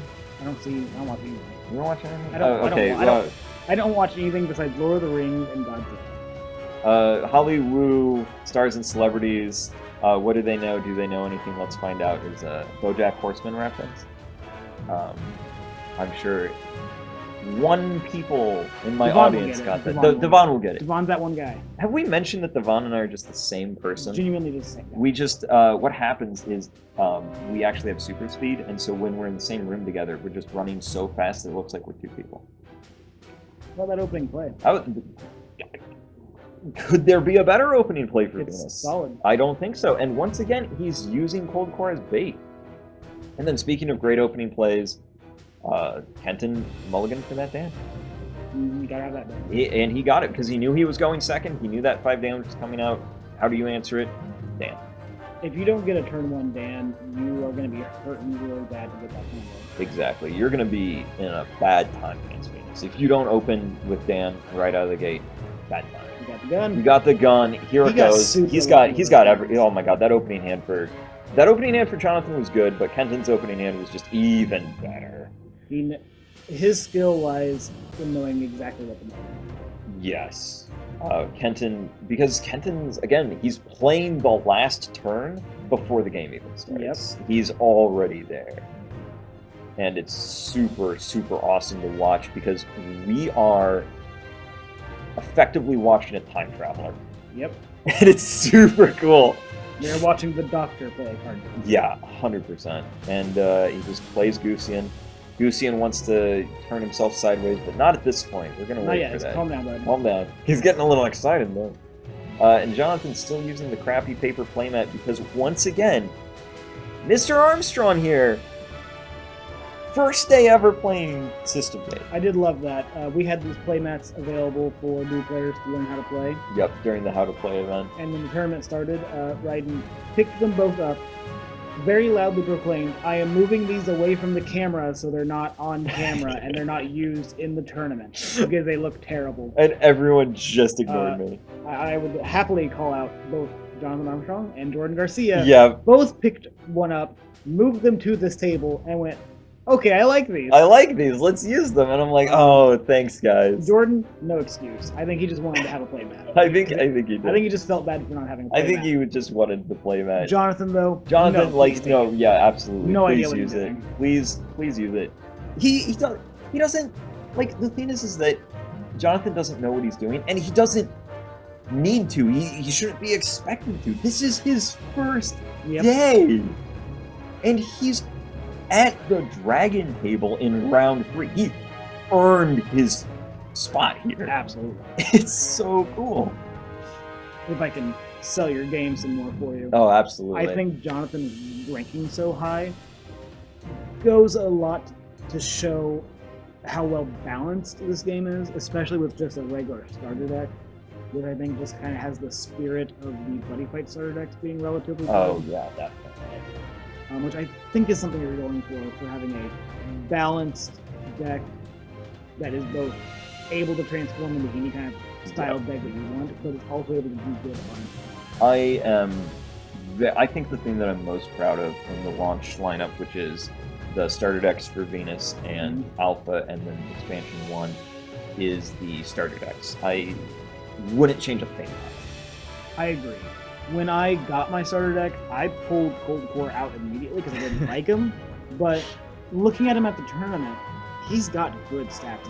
He's like 626 gives him the bulk to stay in play, the attack to punch through anything, but the crit to the point where has just enough to be annoying if he needs to go to face, but not so much that the opponent actually wants to deal with him. He stays on the field and just begins to throw him on their side. Exactly.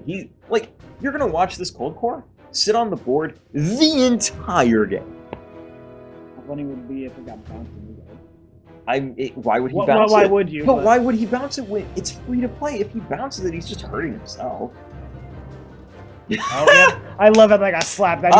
No. I love the absolute bravado and gusto and just that Yu-Gi-Oh swagger that Jonathan just comes out and goes, no. He brings such a fun, joyful play style and experience to this.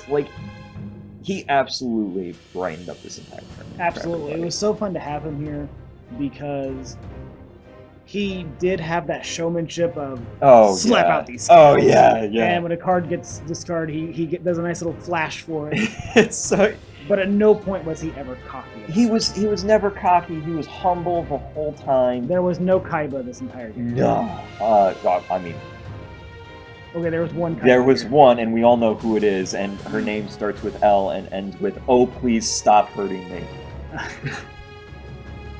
And in true Kaiba fashion, second place. Second place, absolutely. If Kenton is the hero, she is the villain. Absolutely. She is the final boss of System 100%. And of course, we're talking about Louise Vassay. A supreme player, supreme player, supreme deck builder, a very old pro, which we will talk about her during her recorded match. Yes. A lot more. Back to the game, we've got Kenton just filling his hand, drawing cards, cycling through, doing what Uranus really wants to do. Keeping on the pressure with the gun, which I gotta say, I think the big problem Jonathan runs into this game is that he just doesn't have an answer for the gun.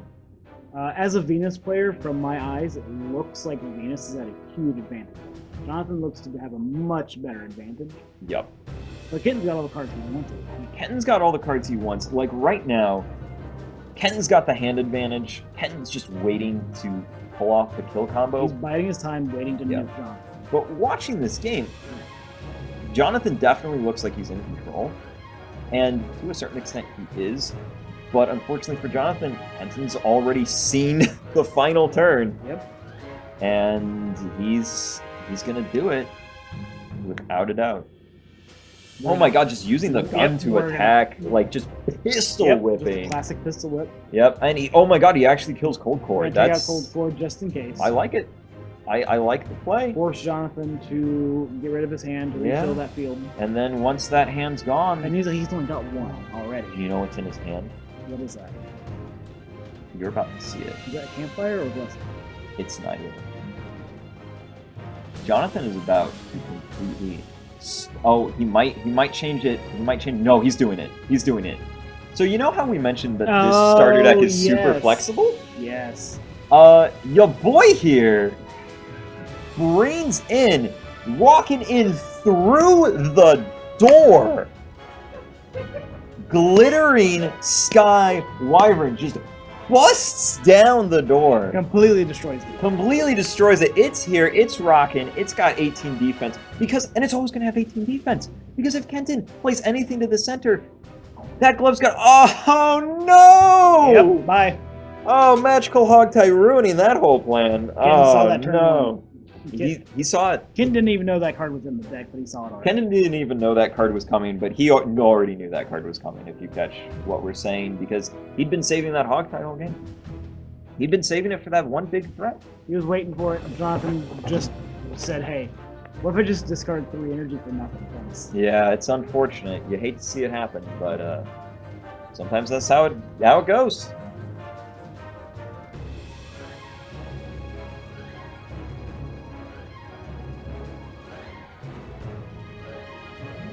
Oh man. And Jonathan's just got the glove. I think Jonathan's gonna do. I think he's got Sunset Riders. I think he's got the kill this turn. I think he does. I think he's gonna finish it. And once again, we're just like you're looking at this and you're like, oh, Magical Hogtie is super broken, right? It's like it's a super strong card. Don't get me wrong.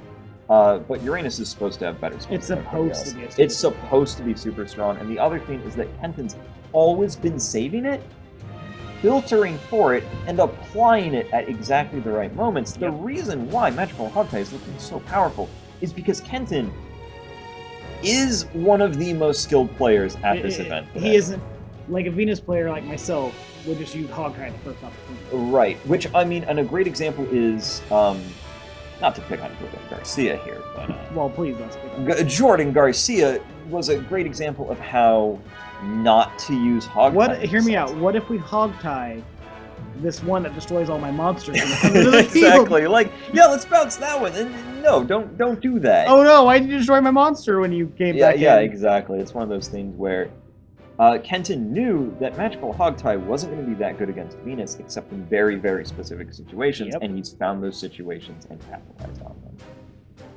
And I mean, that's the way you do it. It's absolutely the way you do it. Now, Jonathan's actually got a really good dance in the center. He's got Giant Flare. Do it. Yep. There it is. Yep. Yeah. Oh, there. See you later, alligator. Dan is gone. Yep. And of course, Dan can't be put back. Dan can't be put back in only whenever he's in combat. Only in battle. Only if it's destroyed while in battle. And the main phase, fun fact, that ain't a battle. Now, here's something that I don't necessarily agree with. If I was Mr. Armstrong, I would have put down the Grade 2 North, done a little searching, done a little deck thinning. But he already has a finale in hand. So, as I always like to say, there's a reason he's at the Dragon table in round 3. And we're over here. And I'm the jerk just telling him he's playing. Again, not summoning the center. Don't know if I agree with that. But refer to the previous statement. Yes. I think in his mind, he's got the fist. The fist punches for 2 damage. Yeah. I want that 2 damage. I mean, he already used the 2 damage, though. So. That's fair. This is something where I probably would have shifted over to the center, simply because he has base form Nord in hand. Next turn, he's just going to use it. Right. And Kenton's at Hog Pass. We've seen. He doesn't have any more. It's a close match. Yeah. Oh, there it goes. Gun. Oh wow! Look at that. And he's got another gun. He's got the classic Kenton special triple Radcliffe. Discarding one of his Sunset Riders to attempt to return Nord to hand. Instead of Soul Guarding this, I would have just been like, yeah, okay, bud, you got him, and put it back in hand. Yeah, I'll take that back. Though, at the same time, I think part of the plan here is that he's trying to convince Kenton to attack it. Punch my monster instead of me. Yeah, punch my monster instead of me. Because Jonathan's running a little tight on life points at this point. Both players are. Let's be real. Both players are feeling the squeeze. But that 26 lead's looking like less of a 26 lead and more of like a 8 lead. And he actually does it. He attacks into it, which is just what Jonathan wanted. Taking 4 damage, not really that big of a problem. Let's see if Kenton goes for Sunset Riders here. Tries for lethal. Nope, just passes turn. I respect it. He's going to wait. He's going to make sure he has that guaranteed kill before committing, which is absolutely how you want to play this game. Absolutely. Once he again, wants to wait to have a big combo. He wants to wait to ensure that he wins the game instead of going for it now and maybe losing it. Exactly. He wants to make sure he has it instead of hoping. That's a really good way of saying it. I'm stealing that line. I'm going to use it from now on. It's too late. I've already paid. Oh, darn. What are you, a soulless corporation like Speedrobo Games? I need a quarter now. Okay, fine. My man's actually pulling out a quarter. Yeah. Well, I mean, I still owe Sydney for the coffee. It's $1. Yep. I'm the name of his corporation. Yeah, he's the soulless corporation. Well, No coffee shop is soulless. that's true. No coffee shop is soulless. Which, by the way, real shout out to, totally unrelated to everything that's going on screen right now, but real shout out to my former boss, Gretchen Butler Elliott, one of the nicest women you'll ever meet. She ran Crave Coffee and Cafe, one of my favorite places to ever work. I loved being there. And here we go. He just redirects it into Dan, still takes the pen, and then has to pay for Dan going back to hand. Not a great play. Yeah, not a great play. Jonathan Armstrong unzipping Kenton's defenses right now. Opening up a bag of destruction. Pulling out the makeup of doom. I'm really stretching here, guys. You're really trying to get this background noise fit in. Yeah, I'm doing my best. You got the comedy factor. I got the comedy. I'm trying. Though I do think this turn is, in fact, lethal.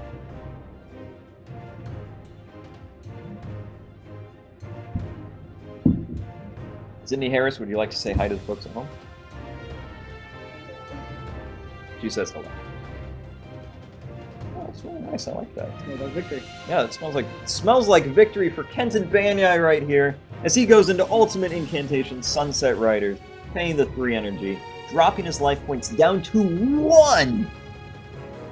1 life point remaining to resummon that board and get a full, fresh suite of attacks, taking away those last 6 life points from Mr. Armstrong. It's that last life point that's the only one that matters. It's the only one that matters, but like, can we just sit back and recognize the fact that Jonathan Armstrong, card game novice, walks into the How to Play event, buys a starter, and then is like, yeah, I'll screw around in the tournament for a little bit, and then goes to toe-to-toe against the champion. Gives the champ, the highest ranked player in System Gate, the hardest fight he has all day. Yep. What? It's incredible. It's amazing. Like, I cannot wait to see where Armstrong goes. I'll be happy to see him in the next tournament. I would be thrilled to see him in the next tournament. I really hope he shows up. I really hope both of these players show up. This was easily one of the most fun matches to watch. I know that I'll be there. Yep. I'm going to see if I can build a Neptune deck that I've been working on with Mr. Devon. Oh my gosh, I've actually gotten a sneak peek at that Neptune deck. That is scary. I'm going to see if I can. Very scary. I'm going to try and rep Neptune here. I'm thinking that it might be something that justifies a few erratas. It might. It might, but we'll have to see. We'll have to see next time. Yep, and we'll see you there. Thank you all very much. And here we are in the semifinals of the first System Gate major tournament. Here we have Jason Heater versus Kenton Banyai. Jason Heater is using a Venus deck of my own construction,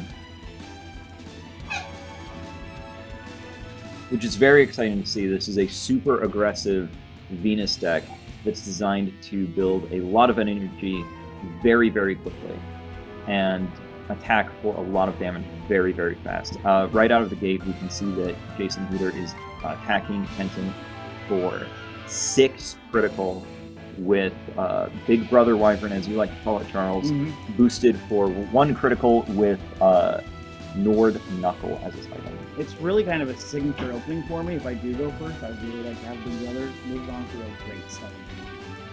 I completely agree. Right now, Kenton's choosing his prize card, so that's what's going on.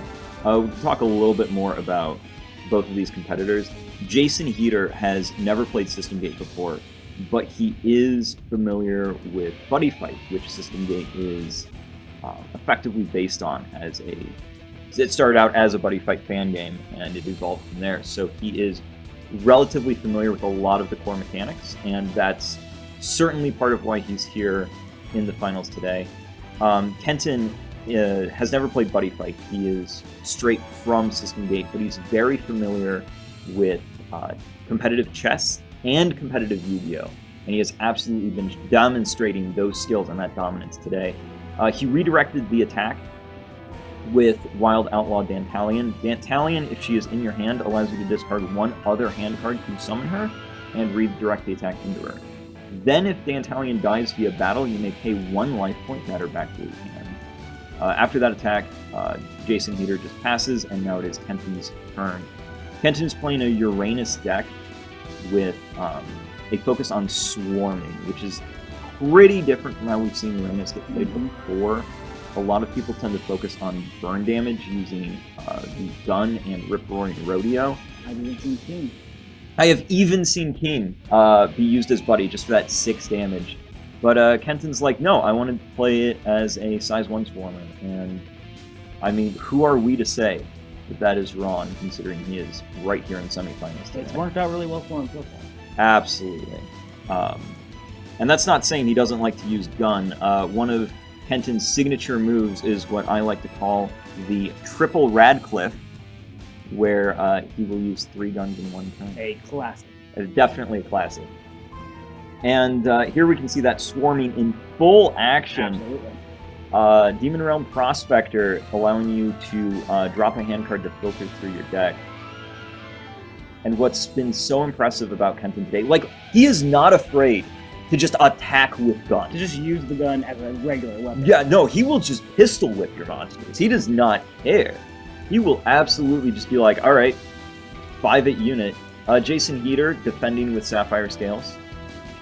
Definitely trying to keep his big boy on the board, which I overall agree with. Absolutely. It's a great card, especially when you've got the Gauntlet. Exactly. And then you can run Queen's Fork with that. Yeah, that's actually the strategy that I usually try to employ, since Queen's Fork will give him an attack. That'll double up on the Gauntlet's ability. Yup. A lot of people don't even think about this, but the critical that your card gains when it attacks lasts for the turn. It's cumulative. Exactly. So if your card attacks more than once that turn, it adds extra crits on. It looks like Kenton was fully willing to just link attack to get that card off the board. Looks like he's thinking about if he wants to go into any other plays. He does not. Honestly, getting him off the field pulled away. I agree to an extent. We know that he has Dantalion in hand.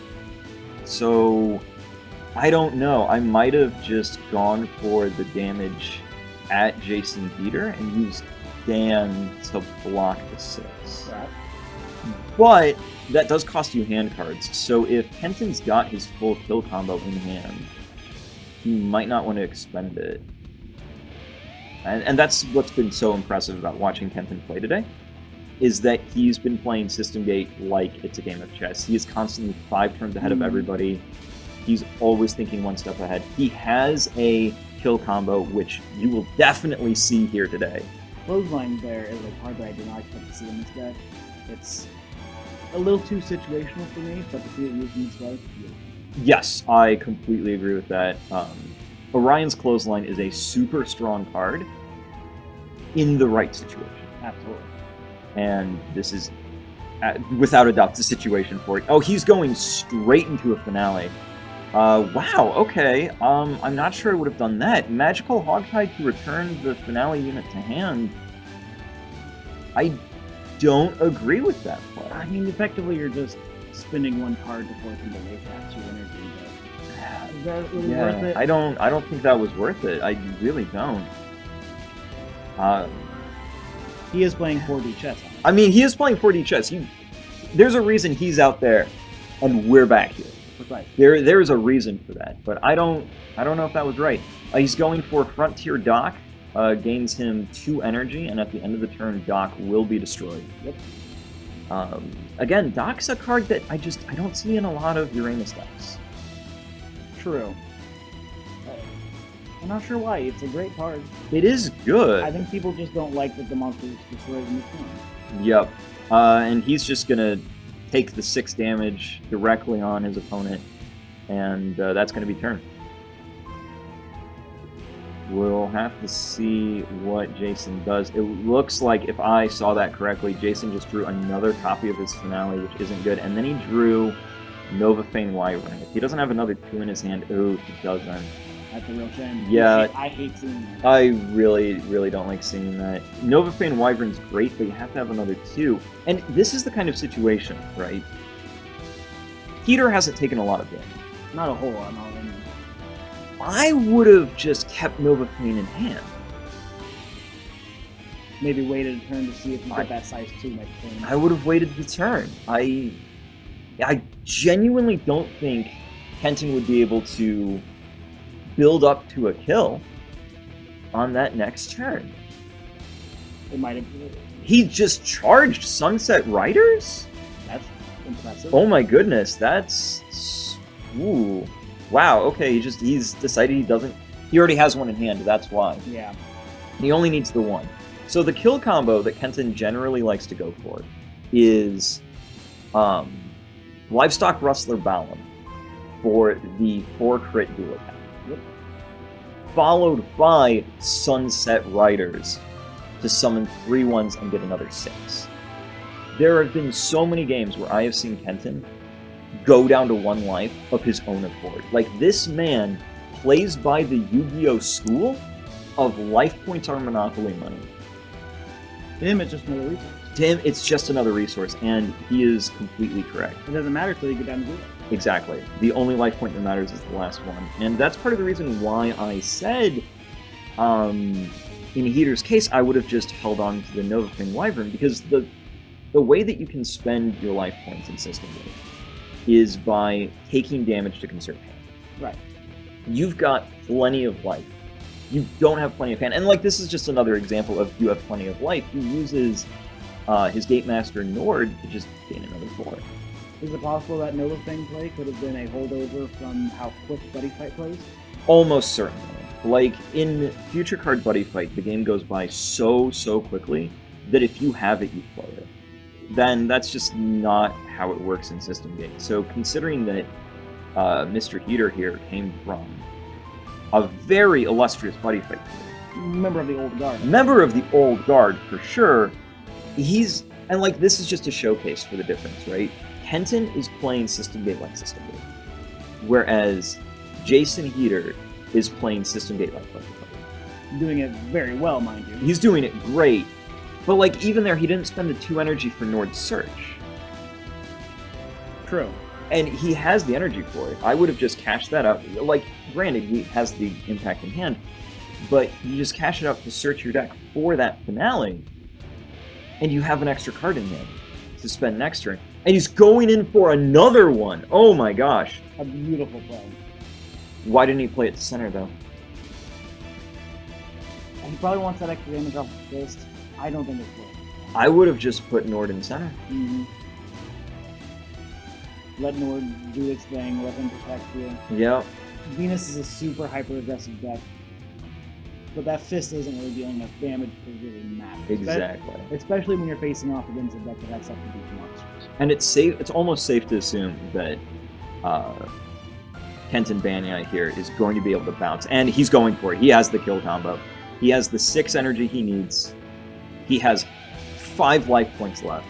He's gonna do it. Yep, He's letting it rip. There's Balam. Center is wide open. When Balam enters, he may return a card from field to hand.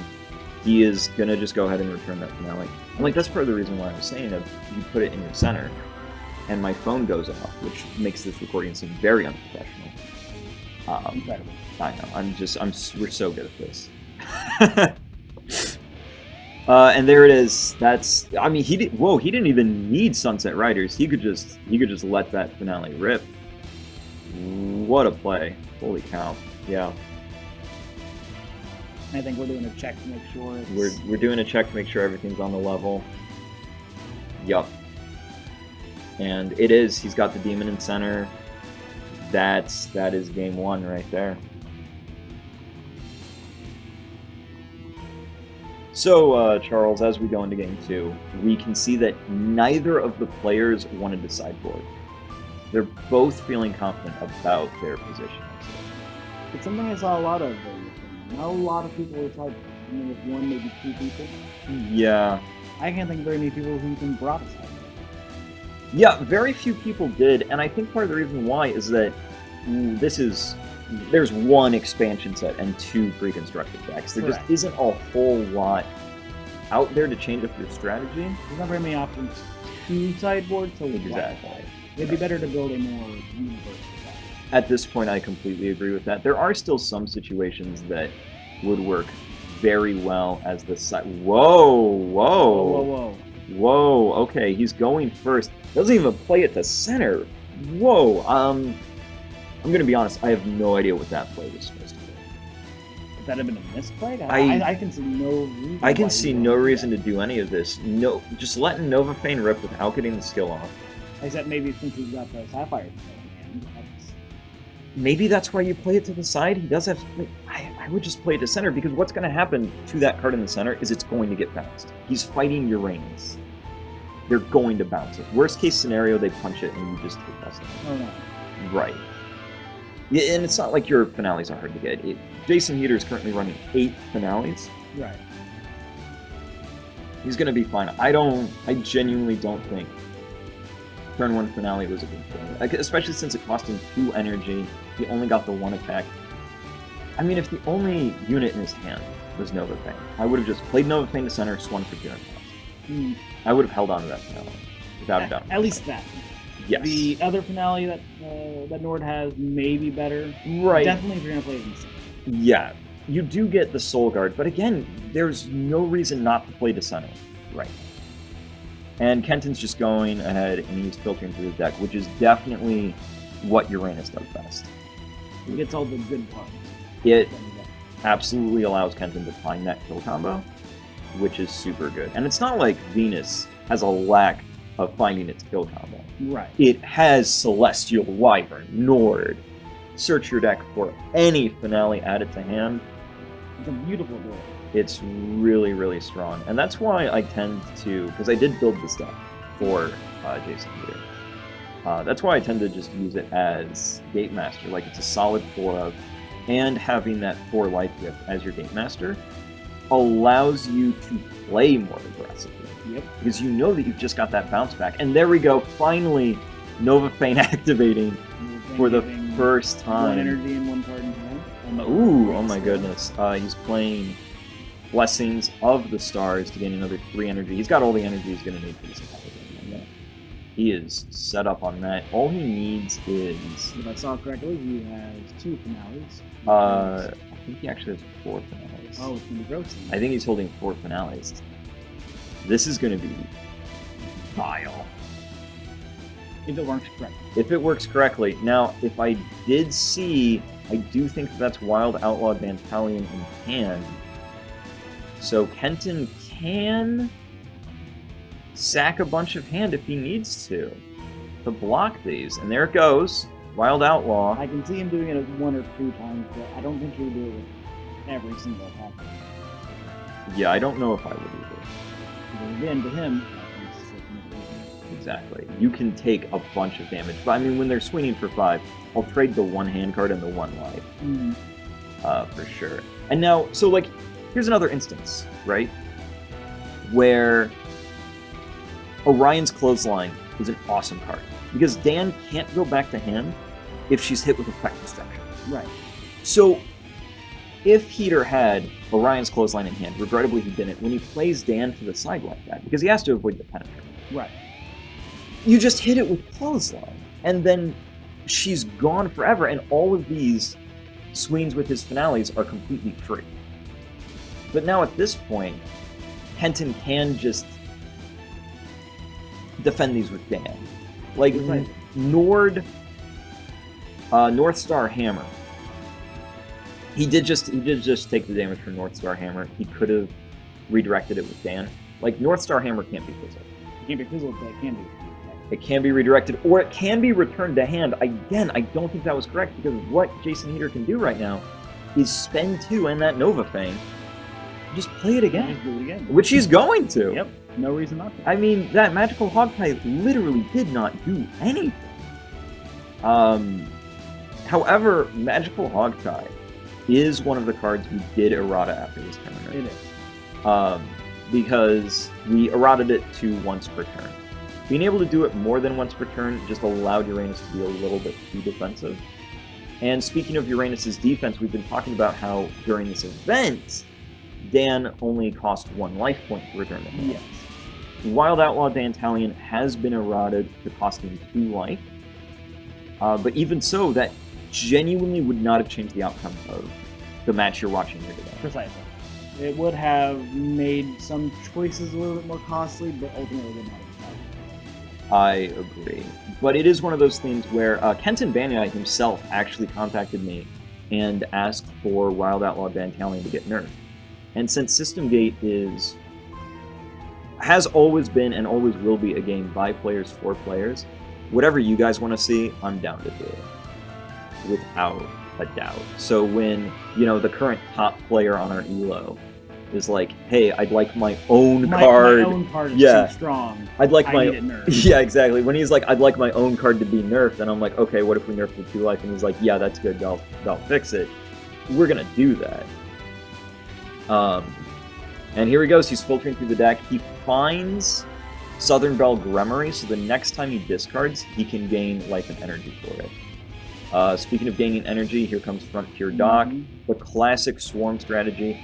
We haven't seen Gun show up this day. We haven't yet. Which is going to make things a lot harder for Kenton Banyai to handle here, because he's got to throw link attacks at these cards to get them off the board, because Uranus' stats are just that bad. That's the big weakness that Uranus runs into, is that their attack and defense is just so small that if you actually run out of your options to handle the field, you're not going to be dealing with it. Then you're just down to relying on your monsters, which don't have the great stats. Exactly. Which is why I don't think a lot of people were expecting this style of swarm.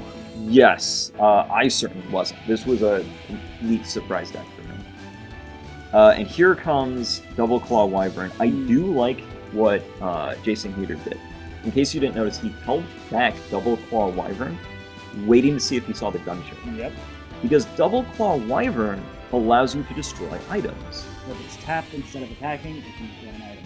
Which against Uranus, which uses gun, is an amazing ability. I completely agree. It's actually something that I sideboarded for this tournament just for gun. Really? You sideboarded Double Claw? I did. You didn't main deck it? I did not. Whoa, bold strategy. Well, no other item in the tournament was scaring me except for that. That's completely Gun fair. was the only thing I was worried about as far as that. That's a really good point. Double Claw Wyvern does have dual attack, but beyond that, it's just not great. It's mostly there for item removal. The only other item that scared me was my own Gauntlet. Yeah, that's fair. Which, when combined with Double Claw Wyvern and Queen's Force, made for a great Gauntlet. Oh, there it is. There's Gun. Oh, absolutely. There's Gun right on time. Bang. Bang. Yep, we're thinking about our place here. Oh my gosh, okay, so there's a lot of options here. If he wants to use Amon, he can use... Okay, so he decided not to use Amon's skill. Personally, I would have. He could have bounced Gusion and drawn an extra card. Yep. He could have bounced his own gun and dealt an extra 2 damage. That would have been an incredible play. That would have been Perhaps really not cool. something that you think about in a heat of the moment.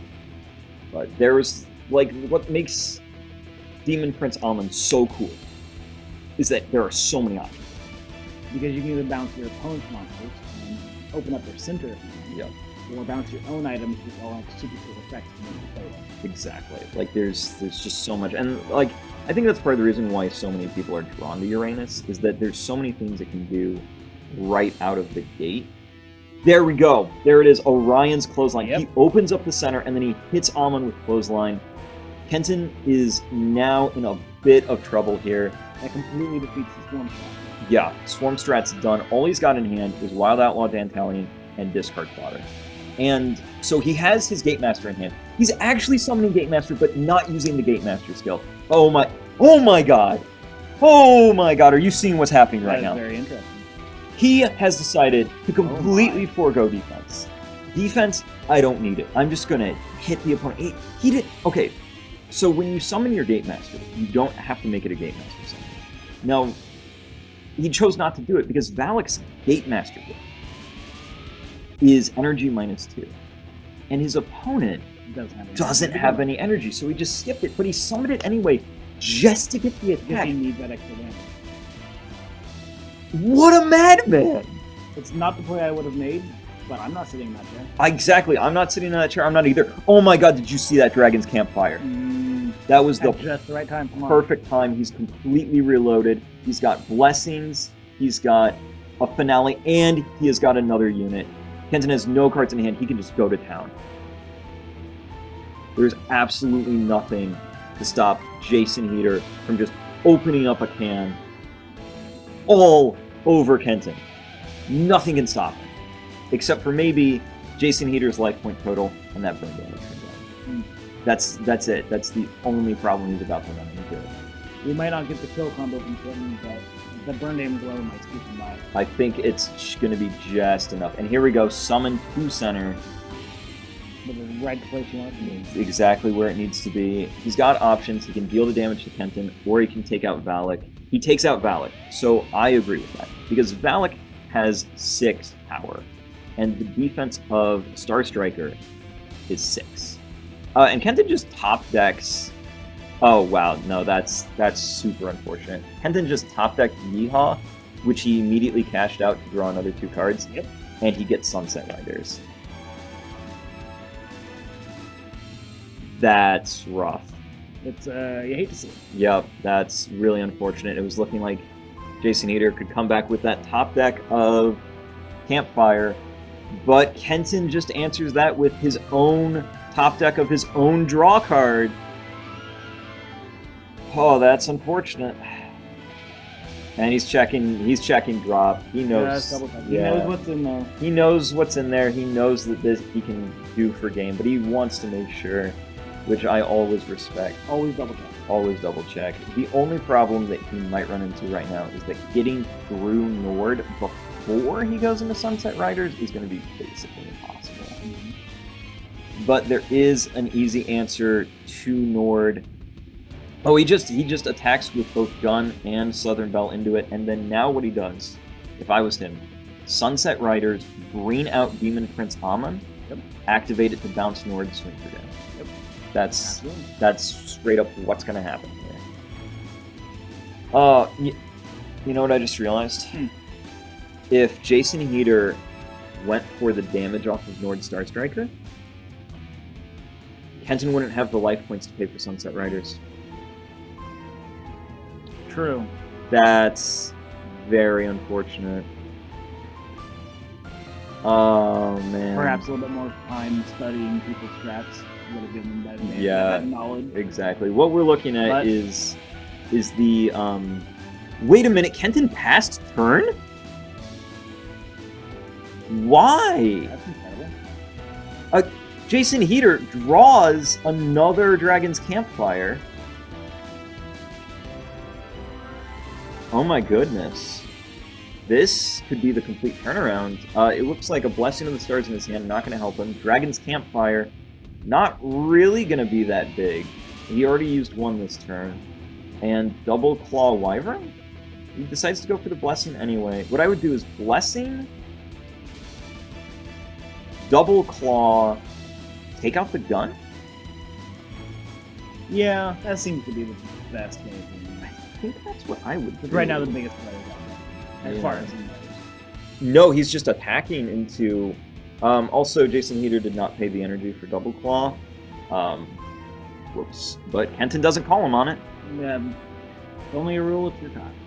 Exactly. That's generally how it goes. It's only cheating if you're caught, and honestly, I think that was just a genuine mistake. I don't think it would have mattered. And it wouldn't have mattered. He's got 6 energy, so and Kenton had lethal last turn.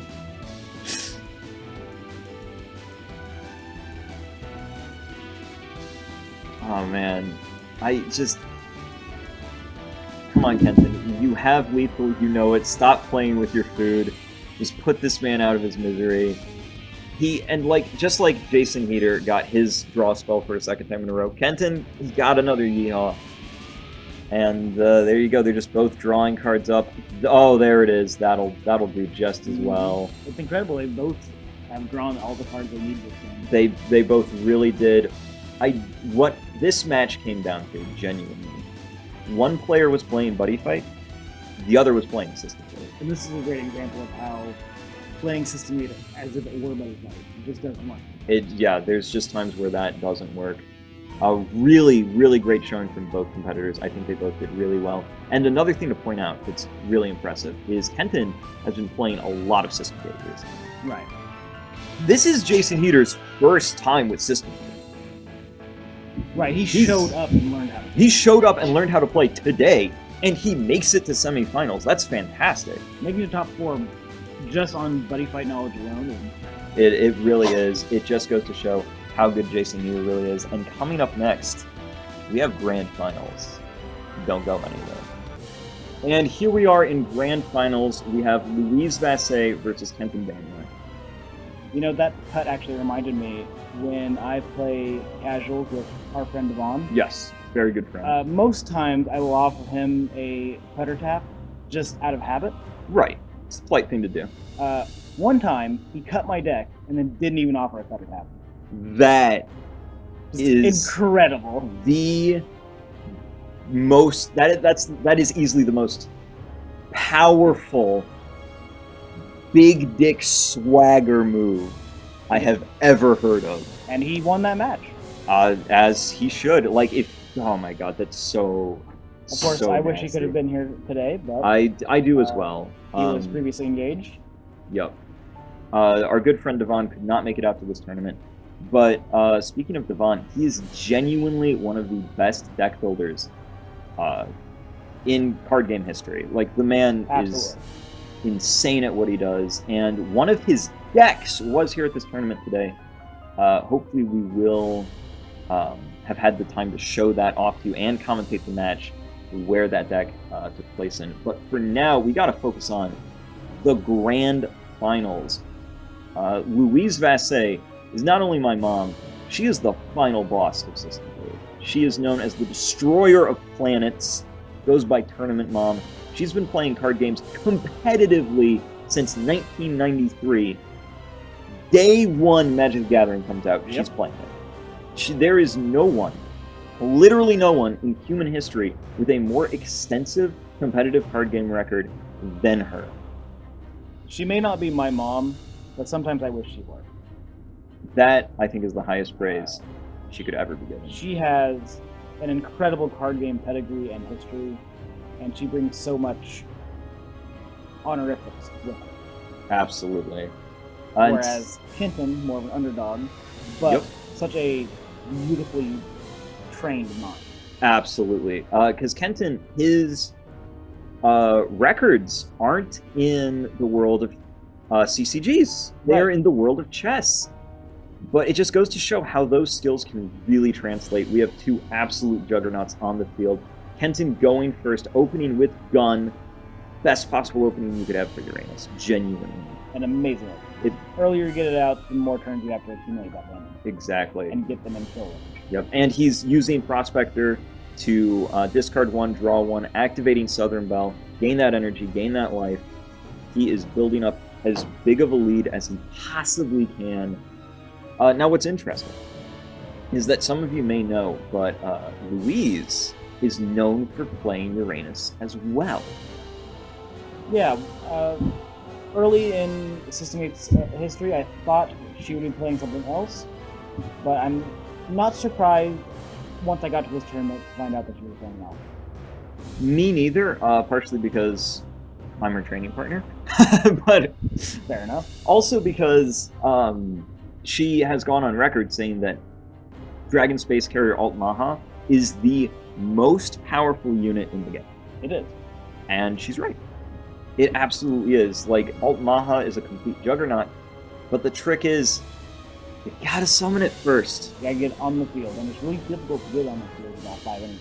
It is. Oh, okay, so this this is the alpha play against Uranus. Alpha Centauri, generally considered to have an awesome matchup against Uranus, partially because of this. Warp Blast allows you to destroy one of your own cyborgs to destroy an item on the field. Yep. Instantly handling gun, there's no longer a problem. And then she just summons another Mother of Space, Nebula. So with Nebula here, she could spend 2 energy and 2 life to get an extra Gate Master summon. I'm not surprised she isn't, considering Nebula's defense is 12. Right. Kenton has to have some kind of removal effect to get that off the field. Otherwise, he just cannot punch There's through it. no way you're going to do that. Yeah. What I do think is interesting is that Louise equipped her item? I don't know. Oh! Now, what am I talking about? See, again, we were talking about why we're back there and we're up here. Yep. The reason she equipped that item is that if Mother got bounced during the attack phase, Kenton would be punished for it. Yep. Kenton straight up could not cast Fixing for a Tussle or Magical Hogtie that turn because he would have just been completely eviscerated. Or else he just get stabbed. Yeah, he would have taken more damage for it. Like, that would have been the worst possible play. But now using Demon Prince Ama, that's correct. Yep. That's how you deal with it. Wow. Okay, so this is another super important tech card in Louise's deck. You might notice she has Pawn, the Shock Trooper. Right. I like Pawn a lot. Pawn is a great addition to any alpha deck because it is a limit 0 with 2 crit. They can just slap alongside Omaha. You can put it alongside Altmaha, you can put it alongside Horror Hunt and Ryujin if you play that and you don't have your item. It's the perfect, like, I don't know why all alpha decks aren't running 4 of, and I genuinely haven't seen anyone do this before Louise. It's something that a lot of alpha builders don't really think about because they don't really think of Asteroid that much. A lot of people don't. A lot of people like Asteroid for some of their spells or some of the strats that are in there. Yep. But the monsters in there are usually not that good. A lot of the units are pretty poor. Yep. Pawn, completely ignoring its special ability, which if I remember right doesn't even come to effect. It will not unless you have a chest in your Gate Master zone. Doesn't even matter. Yep. Louise doesn't care about that. No, that's not what Pawn's there for. Wants that 2 damage. Exactly. It's all about getting that extra 2 damage, and sometimes even that extra 2,000 power allows her to punch over other Altmahas. Yep. Which she knew what she was going to be fighting at this tournament. Helps win the mirror match. Exactly. She knew all day she would be fighting nothing but mirror match and Uranus, and she was right. That's what most of the crowd out here was playing, was Alpha and Uranus. We had, what was it? 3 Alpha decks enter and 2 Uranus decks enter. Yep. We then had 2 Venus. 2 Venus and 1 Neptune. Rest in peace, Neptune. Rest in peace, Neptune. A really, really good world with great cards that can counter pretty much anything that any of the other 3 worlds bring, but maybe a little too complicated this early in the game. I agree. If I could go back and do it all over again, I would have not released Neptune in set 1. It's like, I love Neptune. I absolutely do. Big fan personally. That's my personal favorite. Yeah, I know. That's your main, actually. Mm-hmm. But its skill floor is just way too high for a game that people are just starting to learn. Because it's entirely matchup knowledge dependent. You have to know what your opponent has in order for Neptune to work correctly. I expect to see more Neptune at the next tournament, or maybe the tournament after that. Yes, for sure. Once people start understanding, once people see, oh, this is what a good alpha deck looks like, they're running mostly Almaha and Pawn, that's good to know. Exactly. But back to the match, we just have another Mother of Space Nebula and another Warp Blast. So Kenton got his second gun, the Guns of Kimbo over here, and Louise just says, no, you don't get to have that.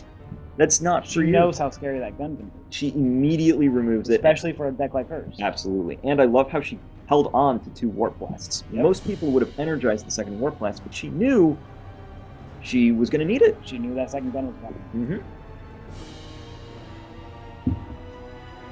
And it looks like she's playing Pawn defensively. She's playing a really defensive game here. And did you just see what Kenton top decked? I did not. What was it? Well, I think we're about to see that card get played right now in Kenton's signature move, the triple Another Radcliffe! Gun. It's the triple oh my goodness. Radcliffe! Put up the meme! Oh, that's so bad. That's so bad. Louise played perfectly, but sometimes it's card games. Sometimes the randomness isn't in your favor. It's sometimes you get hit with the card games, and they just find all of their guns. The turn, you destroy them. And it's not like he had that in his hand either. He was top decking. He just drew it. He just drew it. And here comes Ball him. The big boy. Big boy bounces pawn. The defense means nothing. Oh, she's taking 10 damage this turn. Oh, no. Oh, that's rough. That's rough. Does he have the full kill? I think he has lethal here. Yeah. Yep. Yeah, that'll do it. Yep. Didn't even see Omaha game 1. Didn't even get a chance to see it. Oh my gosh. Wow, that ended quickly. And, like, no disrespect to either of the players here. They both played beautifully. But what happened is Kennen got lucky. Yeah. Top decking that next gun. Being able to get 3 guns out in one game, as opposed to her not getting any Omahas She out. had the energy for it, and she just didn't have it.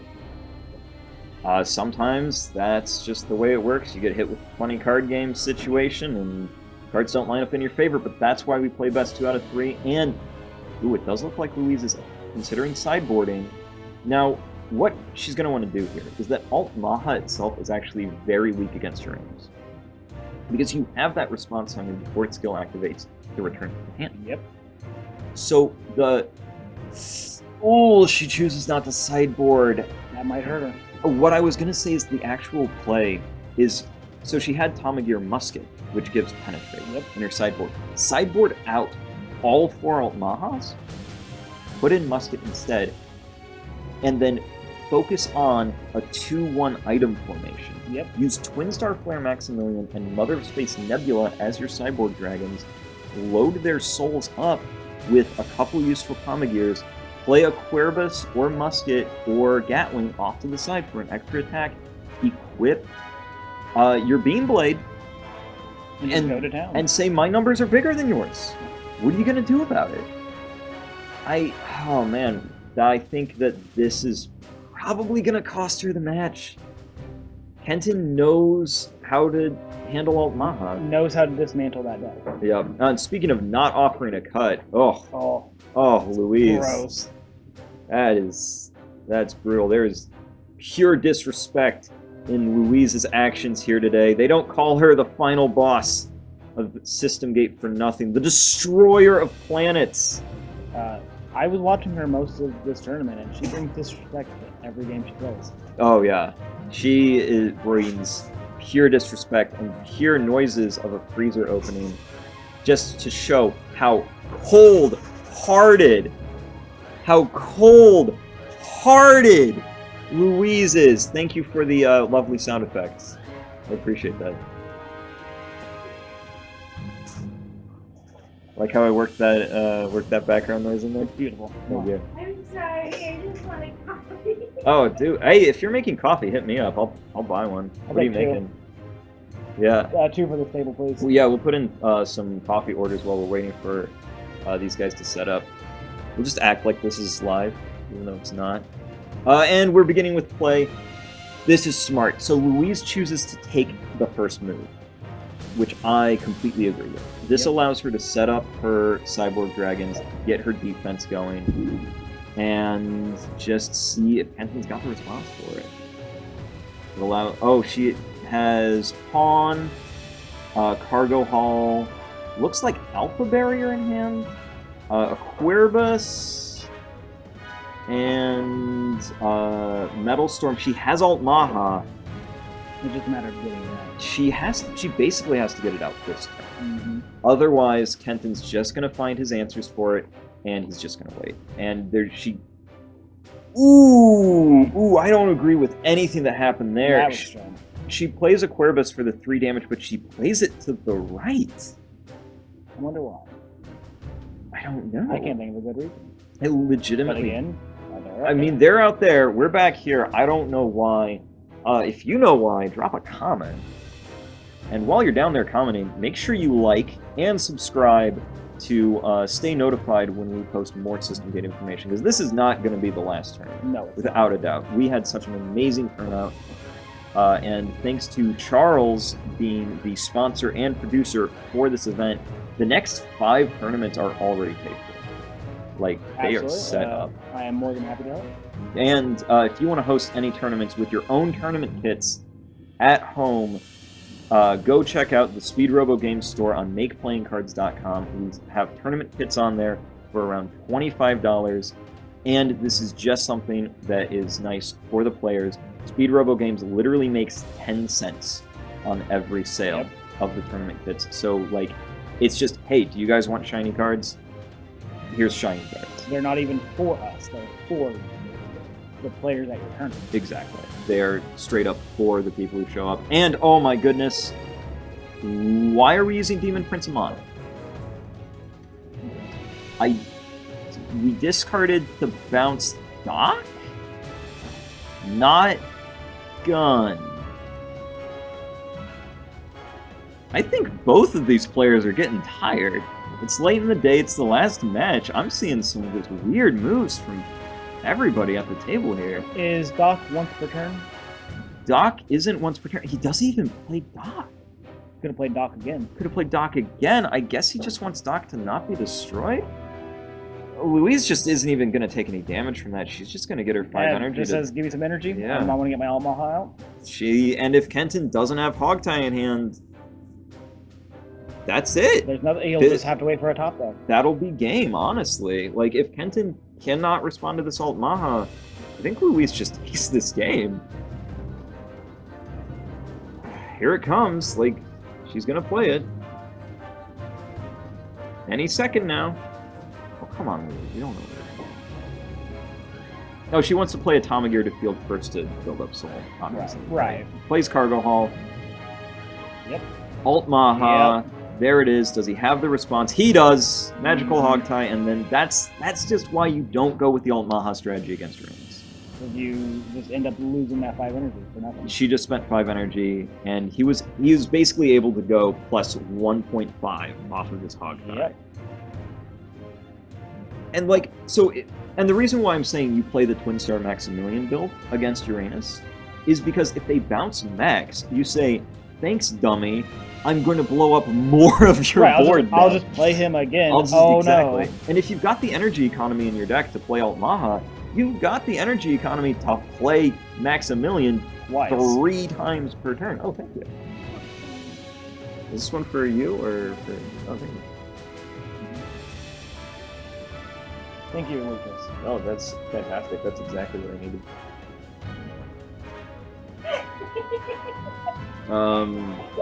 Oh, Louise is pumped up. She's excited. Well, it's the first time that she's been challenged, probably. That is accurate. That is, oh my god, that's so accurate. This is the first time in her entire life she's been actually challenged at a card game. You might not know, but Louise actually also comes from Buddy Fight. And the entire time she was playing Buddy Fight, she never took it seriously. So she never won any Buddy Fight tournaments because she always played funny meme decks just to screw with people and make them piss themselves. Yep. It was hilarious. It's the kind of deck that I love. And her whole shtick is that she has this, like, nice old lady with her rimless glasses, looks kind of like a librarian thing, completely disarms you, and then kicks your butt and tells you you're bad. Yeah, kicks you in the shin and then makes fun of you. I love it. I love it so much. Oh my goodness. Like a shark. Like a kindly grandma shark of death. And there's literally nothing happened. Kenton could not do anything. And Doc just dies, center's wide open. All Louise has to do is get a couple of halfway decent draws, and she's immediately back into this. Ooh, but that is not even close to halfway decent. She has Warp Blast, but no cyborgs in hand. Oh, she has an Alt Maha in hand. She's never going to play that. No, that's never hitting the field. I don't know why she... Wait, no, that's the Alt Maha that was bounced. Why didn't she energize that? Surely she's not hoping to play it. I hope she's not hoping to be able to play it again, but we both know that's not the case because we read her post-tournament result report where she was like, I have no idea what I was thinking of doing too. She's come out and fully admitted it that she was tired, she got inflexible, she focused way too hard on Alt Maha, and that's just not how you fight Uranus. It really isn't. You have to work around Uranus, because otherwise Uranus is going to just shoot you in the face with a gun. Yep. You gotta really be careful about Uranus. It's filled with all kinds of explosive projectiles.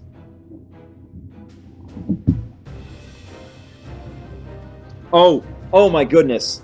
I blinked for a second and you may have missed what just happened. This showcases exactly the power of the Gatemaster system.